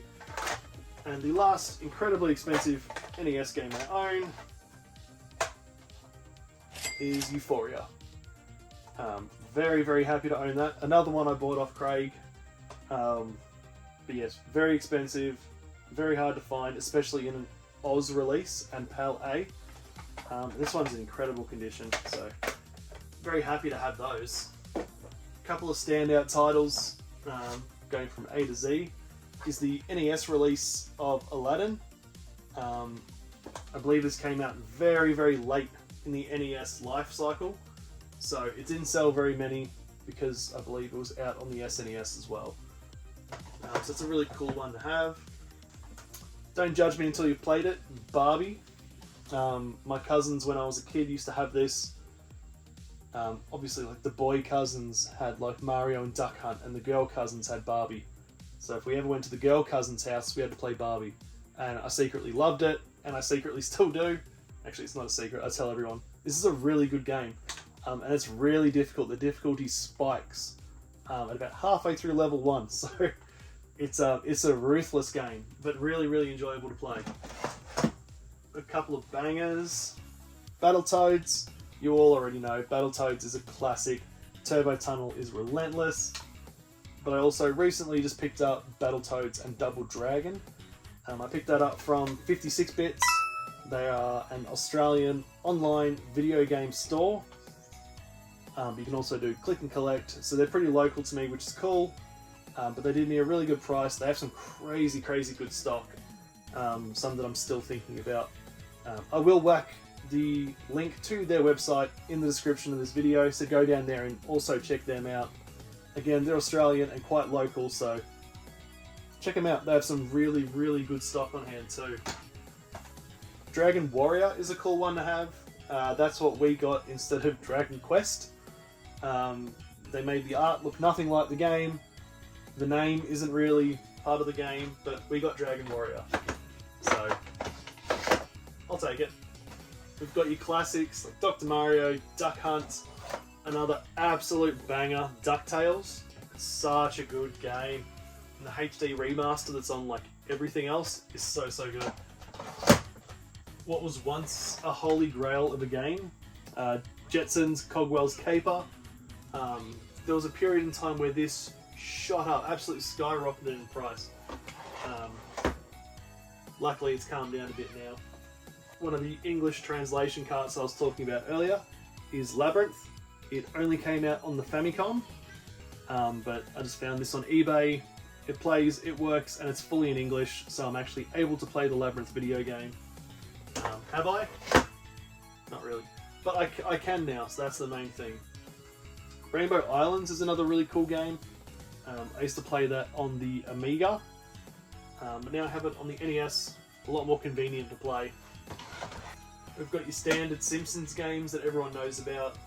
Bart vs. Space Mutants, Bart vs. the World, but one most people seem to have forgotten about, or don't know about, is The Simpsons Bartman meets Radioactive Man. I really should hurry up and play that, because it's got to be as bad as the other ones, and the cover looks weird, so yeah, I've got to hurry up and play that one. What some people regard as the hardest games on the NES, Teenage Mutant Ninja Turtles, and fun fact, in the UK, the word ninja was considered too violent, so they got Teenage Mutant Hero Turtles, which I picked up on my last trip to the UK. Exactly the same game, just slightly different name. These two, for obvious shiny gold reasons, The Legend of Zelda. The original one sort of teeters on the edge of my favourite Zelda game ever, and like my second favourite's like the original, A Link to the Past, and Ocarina of Time. Those three sort of constantly swap between which is my favourite. But damn, this is such a good game. Even The Adventures of Link, Zelda 2, really good game. Everyone just craps on it because it wasn't the same as Zelda 1. Difficult, yes, but a pretty good game. Alright, moving on to Super Nintendo, my personal favourite console of all time. I'm currently sitting at 158 titles, and I've got some bangers. A lot of games that have a lot of nostalgic value to me. A lot of funny stories behind a lot of them, but it's my favourite era of not only gaming but movies and life, and it was just such a beautiful time. And I you know, video game renting and all that sort of stuff as well. It's just something we're not going to be able to relive again, and it makes me a little bit sad. But let's kick through some of my favourite titles, some notable titles. Let's just dig in. Donald Duck in Maui Mallard is a sensational game. I didn't buy this one from Joel, but Joel's the reason I bought this one. He ranted and raved about this game, so I bought it, I played it, and he was not wrong. It's a solid game. Probably one of my favourite SNES titles is Goof Troop by Capcom. You can play it co-op as well as single player, but it's so fun. The music slaps so hard, and the game's pretty easy, but it's just, it's such a good game and a really good time. If you can find someone who's got a spare couple of hours and wants to play it co-op, do it, trust me. I believe this is my most expensive SNES game, even with the carvings in the front of the Video Easy that used to own it, Hagane. The PAL copy is like $600+, $700+. I got mine a fair bit cheaper because the Video Easy carved their name into it, which I'm okay with because $600-700 is a lot of money. Visually, it looks really advanced for a SNES game, but I do hear it is really relentlessly hard. But I'm still pretty pumped to play it. Lufia is a really cool one to have. I've got the manual as well, but no box. But yeah, fantastic RPG. Everyone who loves their SNES era RPGs raves about Lufia. Super Punch-Out being one of my absolute favourites. Even just for a boxing fighting game, they did such a good job, and it's so colourful and vibrant. It's all based around patterns, obviously, but damn, it gets hard. It's a really good game. I believe my second most expensive SNES game is Terranigma, another must-have for those SNES RPG lovers. It is raved and revered about. One day when I've got time, I'll play it, I promise. We'll close off the SNES with Young Merlin. Colourful, cute. There is a long story about this game that I'm going to save for another day. But this game holds a really special place in my heart. And I was so excited when I found this, or when I found out what it was. Alright, now we're moving on to the Nintendo 64.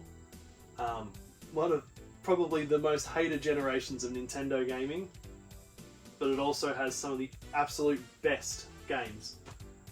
If you're noticing all of these stickers, this is very time consuming. I had a friend come around and we smashed out alphabetizing all these games and stickering all these games, just because I was sick of having a shelf of just grey sides and not knowing what anything was.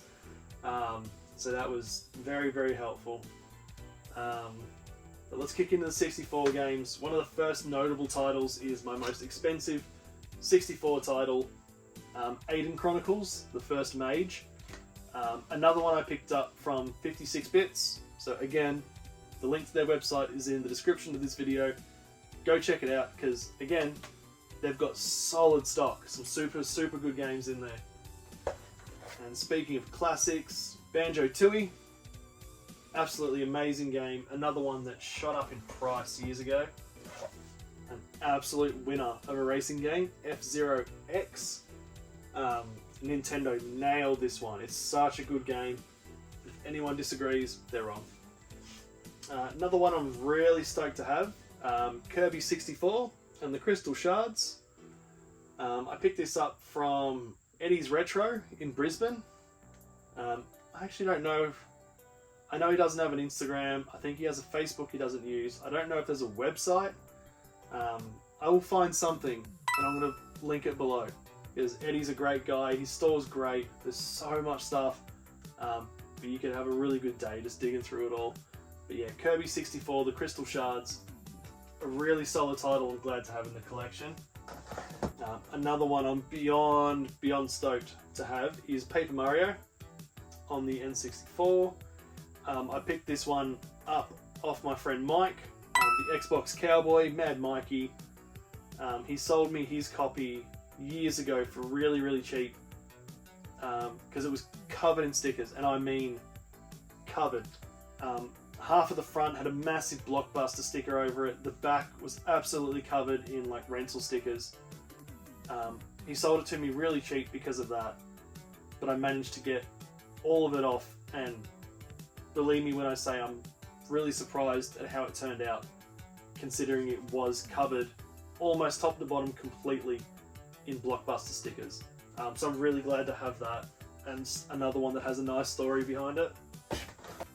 Either my most expensive or second most expensive Nintendo 64 game is Resident Evil 2. I was a bit sad that years and years ago I had this and I paid like 20 bucks for it, and then a couple of years later I sold it for like 60 bucks. So I was like, I'm never gonna want it. It's the 64 version, it's not that great, I'll play it on PS1. But now I want all the N64 games, so I paid a lot more than 20 and a lot more than 60. And as for loose carts, we will close it off with Wave Race 64. Beautiful game. The water animations in this game are kind of mind-blowing that it's a N64 game. The water looks beautiful, the controls are really flowy like a jet ski would be. Really well done game, and incredibly fun to play. Alright, now we're going to work through Nintendo handhelds. I've got a couple of new retro games. I've got my actual purchased copy of Kendan and the Gem of Maru.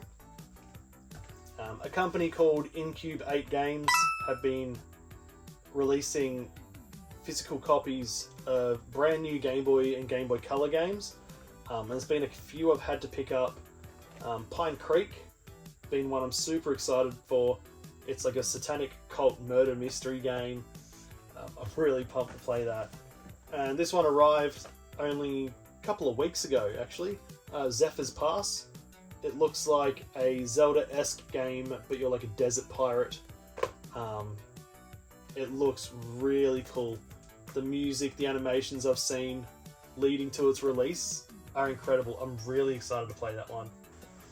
All my other Game Boy games are down here.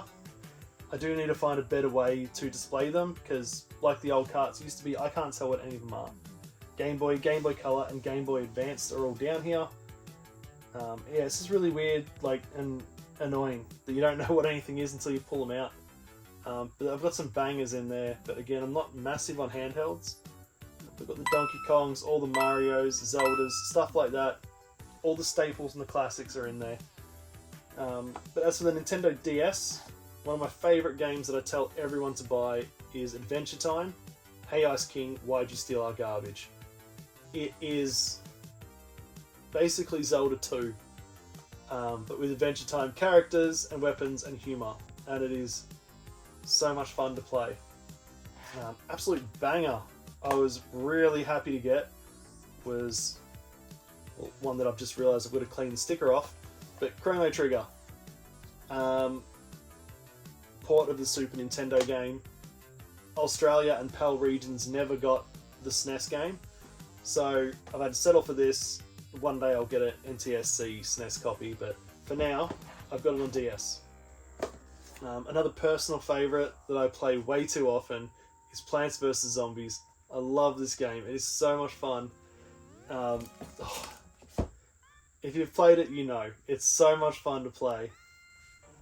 Another notable mention, the DS is Phantom Hourglass, Zelda, and Spirit Tracks. Everyone hates these games. They hate on them bad because their style is controlled. Once you move past that, they're really fun games. I was obsessed with them when they came out. I couldn't put them down. I've really been wanting to do a replay through for a while. I think I might soon. This is a fun little one that I had to pick up. So here in Australia, it's Luigi's Mansion 2, but over in America, it's just called Luigi's Mansion: The Dark Moon. I love Luigi's Mansion, so I bought both variants. I think it's another cool little thing. I like to collect things like that. The 3DS got a slew of Zelda games. Triforce Heroes, I'm not going to talk about. Ocarina of Time and Majora's Mask remakes were great.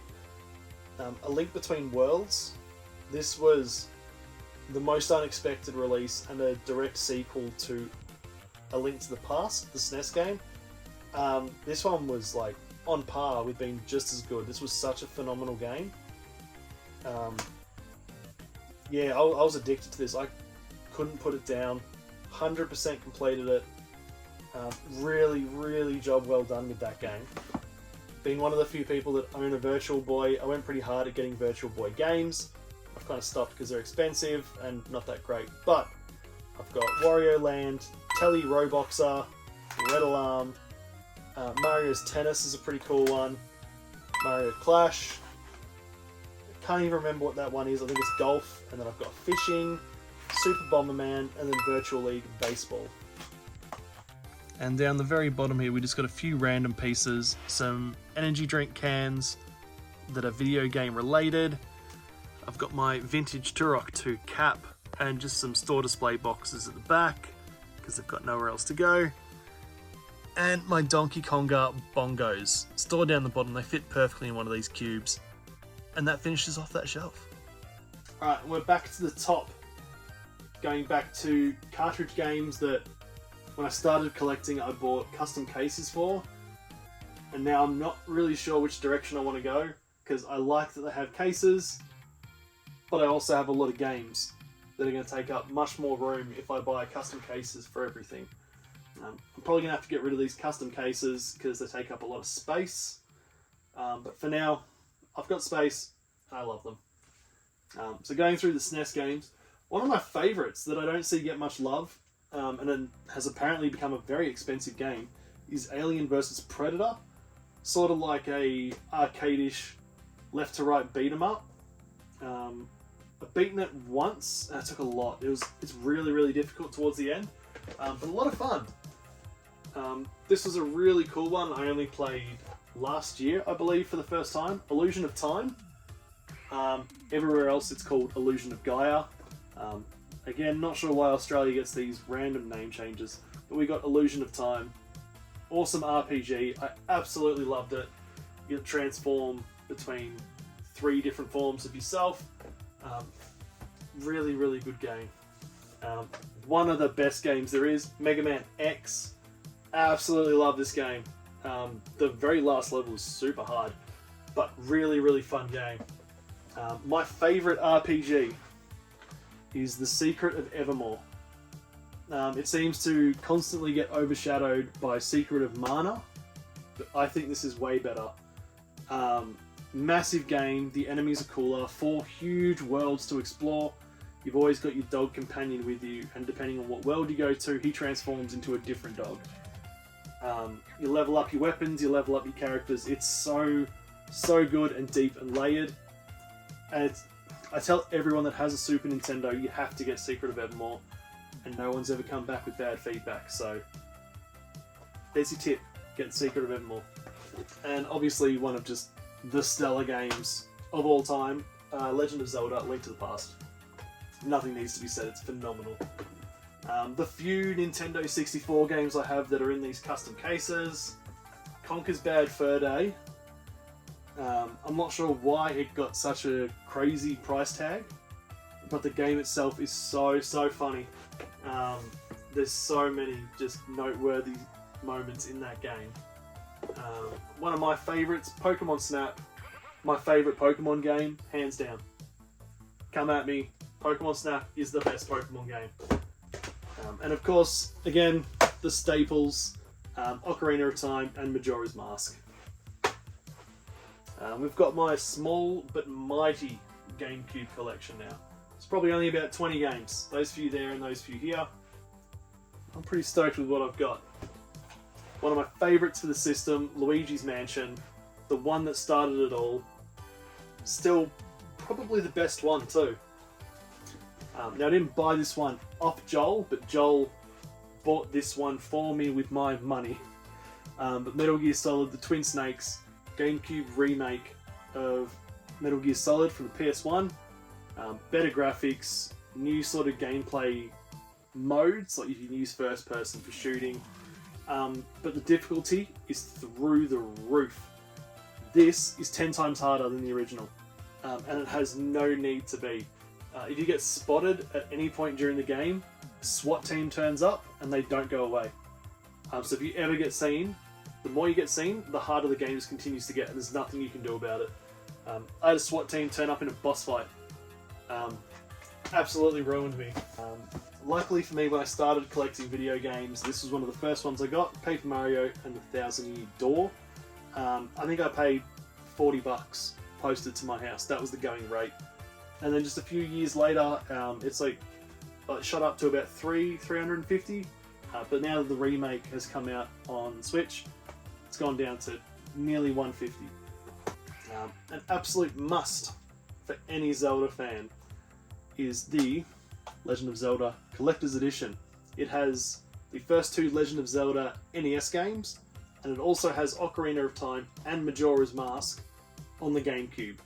It also has a demo for Wind Waker, but it's a demo and you've got 4 full games. So this has a pretty hefty price tag, but it's worth it if you're a Zelda fan. That's my whole GameCube collection. The Wii collection isn't much bigger, but as you can see on this shelf, I've tried to do the same thing as the other shelves. Every few shelves I've got one facing out, just to save a bit of reshuffling in the future, and because there's a few games I really want to display more than the rest. Donkey Kong Jet Race is a pretty uncommon one, but Donkey Kong Country Returns is a phenomenal one. I know it's coming out on Switch earlier this year, but this game was the reason I bought a Wii. I went to a friend's and played this for maybe 3-4 hours, and then I left and went and bought a Wii in this game. It truly lives up to the legacy that Donkey Kong Country 1, 2 and 3 left.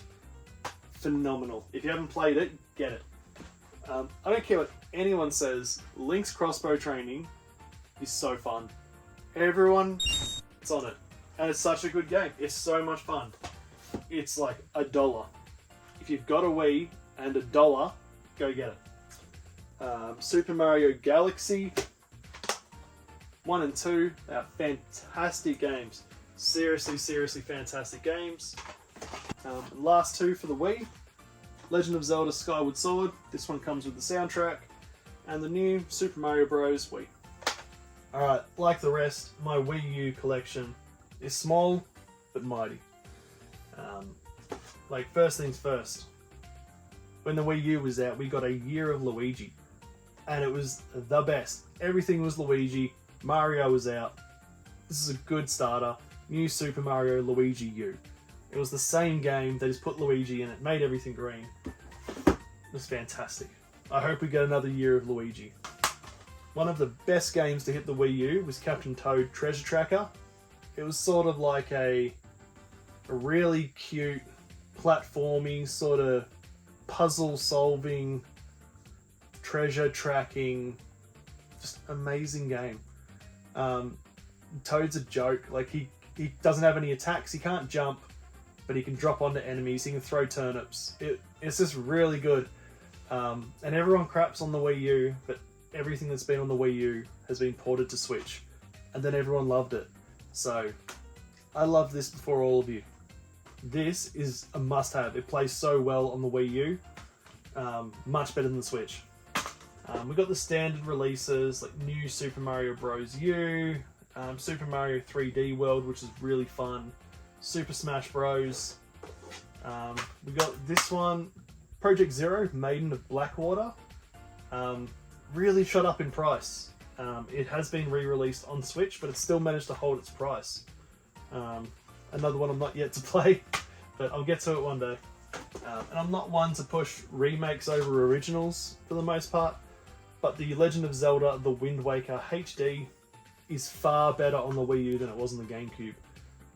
Being able to look at the map on the gamepad while playing instead of like pausing and looking, made it really enjoyable, and it didn't kill the flow of the game. But Wind Waker was such a good game, really difficult, Ganon was a badass, but a really good game.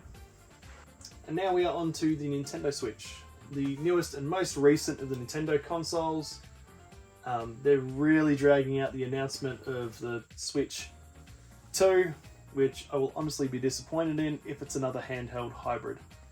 No one else seems to agree with me, but I really wish Nintendo would care and compete in the gaming market again. They've got great games, but a lot of it's just a new coat of paint over the same thing, and just they charge twice as much. And people eat it up, so they don't need to, but I wish they would try again. But anyway, on to the games. The Switch has had some great releases. One I haven't played yet, but I've heard is really fun and really friggin' hard, is the Angry Video Game Nerd game. This pack has 1 and 2. I really can't wait to play them. I don't know why I haven't started it yet. Another one I was really stoked to add to the collection for a good price is this collection of Dragon Quest 1, 2 and 3 all in the one cart. It's just the original games, but it's really cool to have them all in one cart. Really stoked on that one. Fatal Frame Mask of the Lunar Eclipse. Apparently this was the only English release of this game.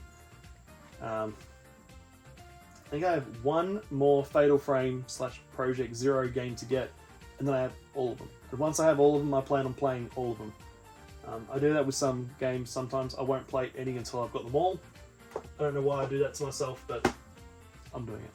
Another cool collection that just came out is Final Fantasy 1 to 6, all in one Nintendo Switch cart. This one I was really excited about because I can't remember what ones it is, but I'm pretty sure we didn't get 4, 5 or 6, or R4, 5 and 6 was different games, or the Final Fantasy timeline is a mess to me, but that's really good to have. This was a really surprising release, and even more surprising at how good this game was. Kirby and the Forgotten Land was such an incredible game. Like, every level was just incredible. The enemies are awesome, Kirby's adorable, his power-ups were so cool, and the boss fights were really fun. This was a standout Switch release. Luigi's Mansion 2 HD came out on Switch. Luigi's Mansion 3 came out on Switch. This blew me away when this got announced. I was not expecting it. I remember playing the demo for it at PAX. I love it so much. It's nearly as good as the first. It's like the tiniest bit under, but my god, such a good game. Really underrated games. Mario and Rabbids, Kingdom Battle, and even more so, Mario and Rabbids, Sparks of Hope. These are turn-based tactic games. It really outside of the norm for a Mario game, but my god, these are such good games. Especially Sparks of Hope. I was absolutely hooked when I got it. And I got that awesome press kit from Ubisoft, which just hyped me up even more, but damn, these are really good games. I'm really surprised not more people talk about them. One of the best remakes ever is The Legend of Zelda Link's Awakening. This is stunning. Absolutely stunning. I love this style of Zelda game.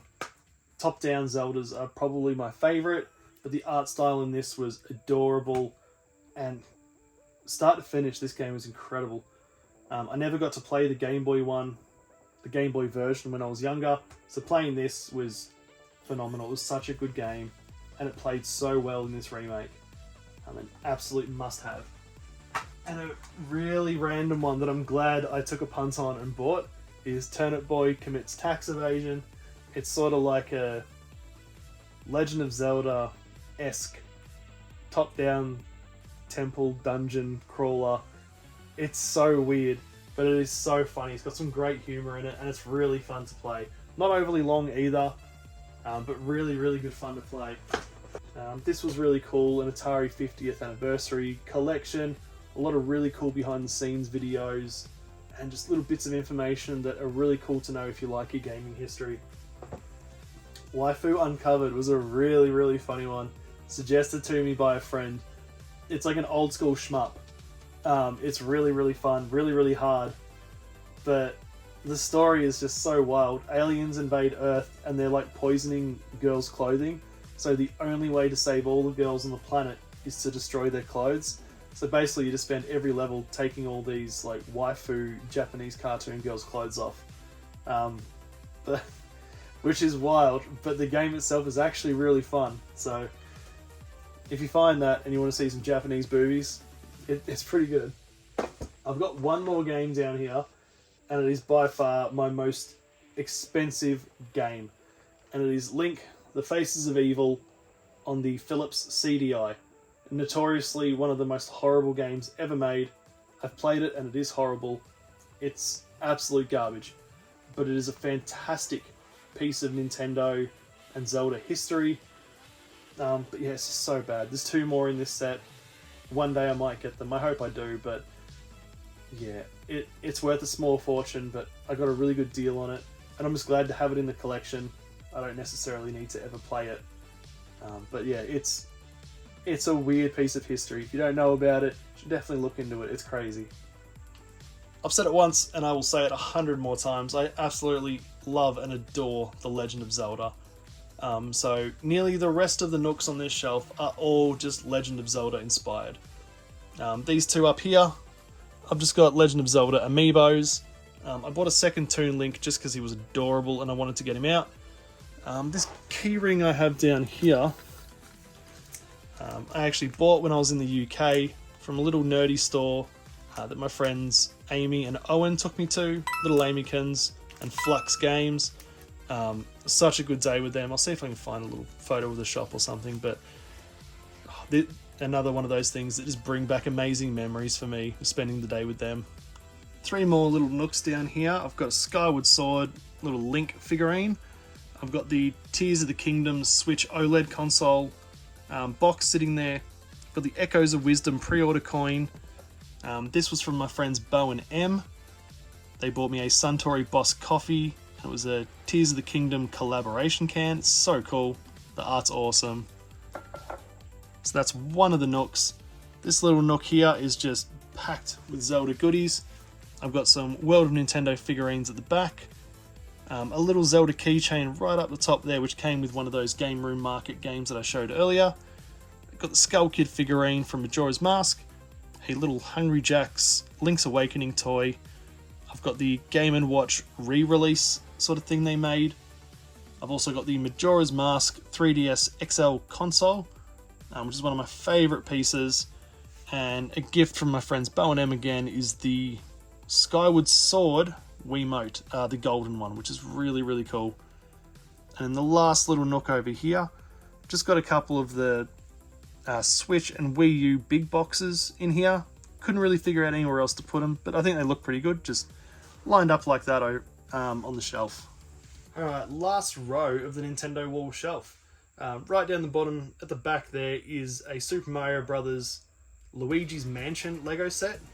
Just in front of that, I've got the Hyrule edition of the Switch Lite. Got a little Mega Man figurine here with a Dr. Willy Funko Pop on the side. Little pre-order bonus golf ball, and I've got my Nintendo watches. I've got the Mario Brothers one and the Legend of Zelda one here. In the middle one here, I've got the Majora's Mask Collector's Edition box at the back. The NES Championship game that came out on the Switch not long ago. I've got all the pins at the back there. And the golden NES cart at the front, which unfortunately doesn't play, but it's still pretty cool. I've got a download card for the game over there. And my one and only graded Pokemon card is the Pikachu from Pokemon Snap. I found that at a market a few months back and I thought that was really cool. And I love Pokemon Snap, so I figured I'd get it. And the last little section down the bottom here is I've got my Pokemon themed printer for Polaroid photos. Got a little Ghastly figurine, a Gengar terrarium, I think they're called. A little Gengar card box, a Gengar marble down there, can't even remember where I got that. And this down the bottom here is a 3rd place medal for playing Xena Warrior Princess on Nintendo 64 at PAX a couple of years ago. Came 3rd. That was pretty cool. Alright guys, that is all the shelves. That is all my games and collectibles and everything that are on these shelved walls. Let's have a quick look at my setup and how I game now, and then I'll show you my piece de resistance, my Gears of War statue that some of you know about and a lot of you probably don't. But we're nearly done, we're getting there. If you're still watching, thank you so much. This video is taking a lot to make. I really hope you guys enjoy it. That's enough from me. Let's dig into this little setup that I've got going on here. Now obviously, I don't just sit on the floor when I'm gaming, so let's get the beanbags in. So, got 2 of these from Throne Boss. I did a lot of digging and a lot of asking people if these were as good as the website say they are, because they are quite pricey. They come with pockets for controllers and snacks and all sorts. They're pretty big. They are quite comfortable. At the moment they're a little bit stiff, but most beanbags are when you first fill them up. But for now they're pretty good. I've got 2 TVs in here, so I've got 2 beanbags, mostly so if I have someone over, we can play games if one person's not sitting on the floor. But these Throne Boss beanbags are actually pretty cool. I didn't decide to get footrest. I thought that would just be annoying. But if you want to check out Throne Boss yourself, I'm going to leave the link to their website in the description below also, so feel free to check them out. Have a look for yourself, see what you think. But for now I think these are pretty good. They're a lot comfier than what I had, and I don't have room in here for a couch, so this is my best option. I'm pretty happy with it. So let's have a look at how I game. So as you can see, I've got 2 TVs set up in the game room. I've got my Sony Trinitron CRT, and I've got myself a Linzar 43-inch HD TV. Not 4K, no point, as nothing I play in here is over 1080. So console-wise, across the cabinet here, I've got the NES set up down the end, which is connected to the Trinitron, the SNES, Nintendo 64, the GameCube, which includes the Game Boy Advanced Reader, the Mega Drive, and the Sega Dreamcast, plus the Wii U, are all connected to the Linzar 43-inch. So the NES is currently the only gaming console set up to the Sony Trinitron, but I also have the VCR DVD player combo hooked up, so I can come in here and enjoy my movies too. So I've got an AV splitter at the back of this TV, so I can switch between Super Nintendo, Nintendo 64, and the GameCube at a touch of a button. So those 3 are very easily connected. I currently also have the Wii U is connected to the Linzar by HDMI. The Sega Mega Drive 2 is connected to a separate AV channel, and the Dreamcast is currently not connected to an AV channel, but I will be using the Mega Drive's AV ports to switch between other consoles that aren't the main Nintendo ones that I use. And underneath all the TVs and consoles in the game room, in the drawers, this console is filled with all of my spare consoles. So all the consoles that aren't set up permanently to the TV. I've got my Ataris, PS1 and 2, Sega Saturn, Casio Loopy, another GameCube, all sorts of stuff is in there with all the needed cords. And in this second drawer, I have retro controllers. So I've got NES, SNES, 64, GameCube, and Wii U, sorry, are all in this drawer here. So they're easily accessible when I actually do play. And the third and final drawer is full of other controllers, less used ones. I've got PS1 and 2, Sega Master System and Mega Drive, and just connections for PlayStation consoles, and Dreamcast as well. They're all in there ready to be used with all the needed cords. So as you can see, I think I've got my setup pretty easy and pretty down pat. The main ones that get used are all permanently connected, half of them via an AV splitter, and anything else that I don't use quite so often can just be switched out via the spare AV port and the spare PowerPoint port I have at the back. I think it's a pretty good setup. I'm really happy with how it's turned out, and I'm really excited to just chill out here and play some games and watch some movies now. So now that we've all seen the setup and how everything's connected, there's only one last thing to look at, and that's the Gears of War statue. Let's have a look.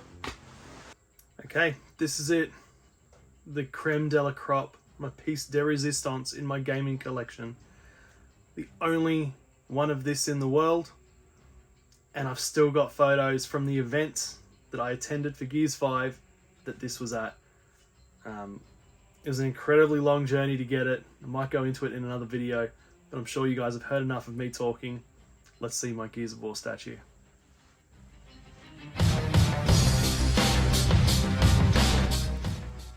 So you may not be able to see me so well at the moment, but this Gears Inc.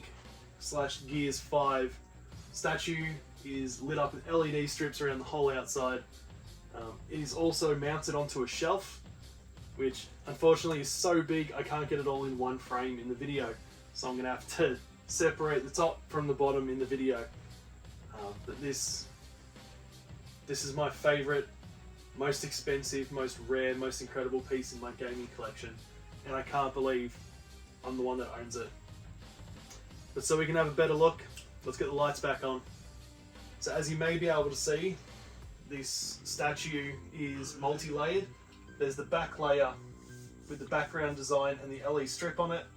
The next layer is the Gears of War lancers and tattoo guns brought forward from the background there. And then the third layer is the skull and the tentacles coming out from that. Again, I can't believe this is something I own. It was a 20-hour round trip to go pick this up. Cost me a bit of money, but I can't believe I own this. The Gears Inc. event that Xbox Australia put on was incredible, and this was mounted on the wall. As I do with anything Gears of War, I made jokes how cool it'd be to have this at home. And after years of it being in storage, it's finally mine. And I can't believe it's in my game room and it fits. Yeah, I was very happy to bring this home. And again, I can't believe it's mine. It does have a few bits of damage from transport and travel, but it's still here and it's still mine. And just underneath the statue here, we have the first row of Gears of War collectibles that I wanted to display. I've got the throat communicator. I've got steelbooks and signed copies of the game from Phil Spencer. That was a gift from my friends Bo and M. Pins, toys, necklaces, mints. I got Rubik's Cubes, Meccano sets, voice toys, sealed controllers, plushies, toys, steelbooks, collector's editions, drink bottles, anything that has Gears of War on it, I'm more than happy to take home. And on the bottom shelf, just below that, I have all of my Gears of War consoles. We have the Gears of War 3 Xbox 360 with matching controller. We have the Gears 4 Xbox One S, again with matching controller, claw mark carved out of it. And then we have the Gears 5 Xbox One X, again with matching controller. Got some figurines on the sides. I've got the console boxes behind them. Absolutely stoked to have something like this statue be the display piece for these consoles. And I'm so glad to have these out because they're normally packed away.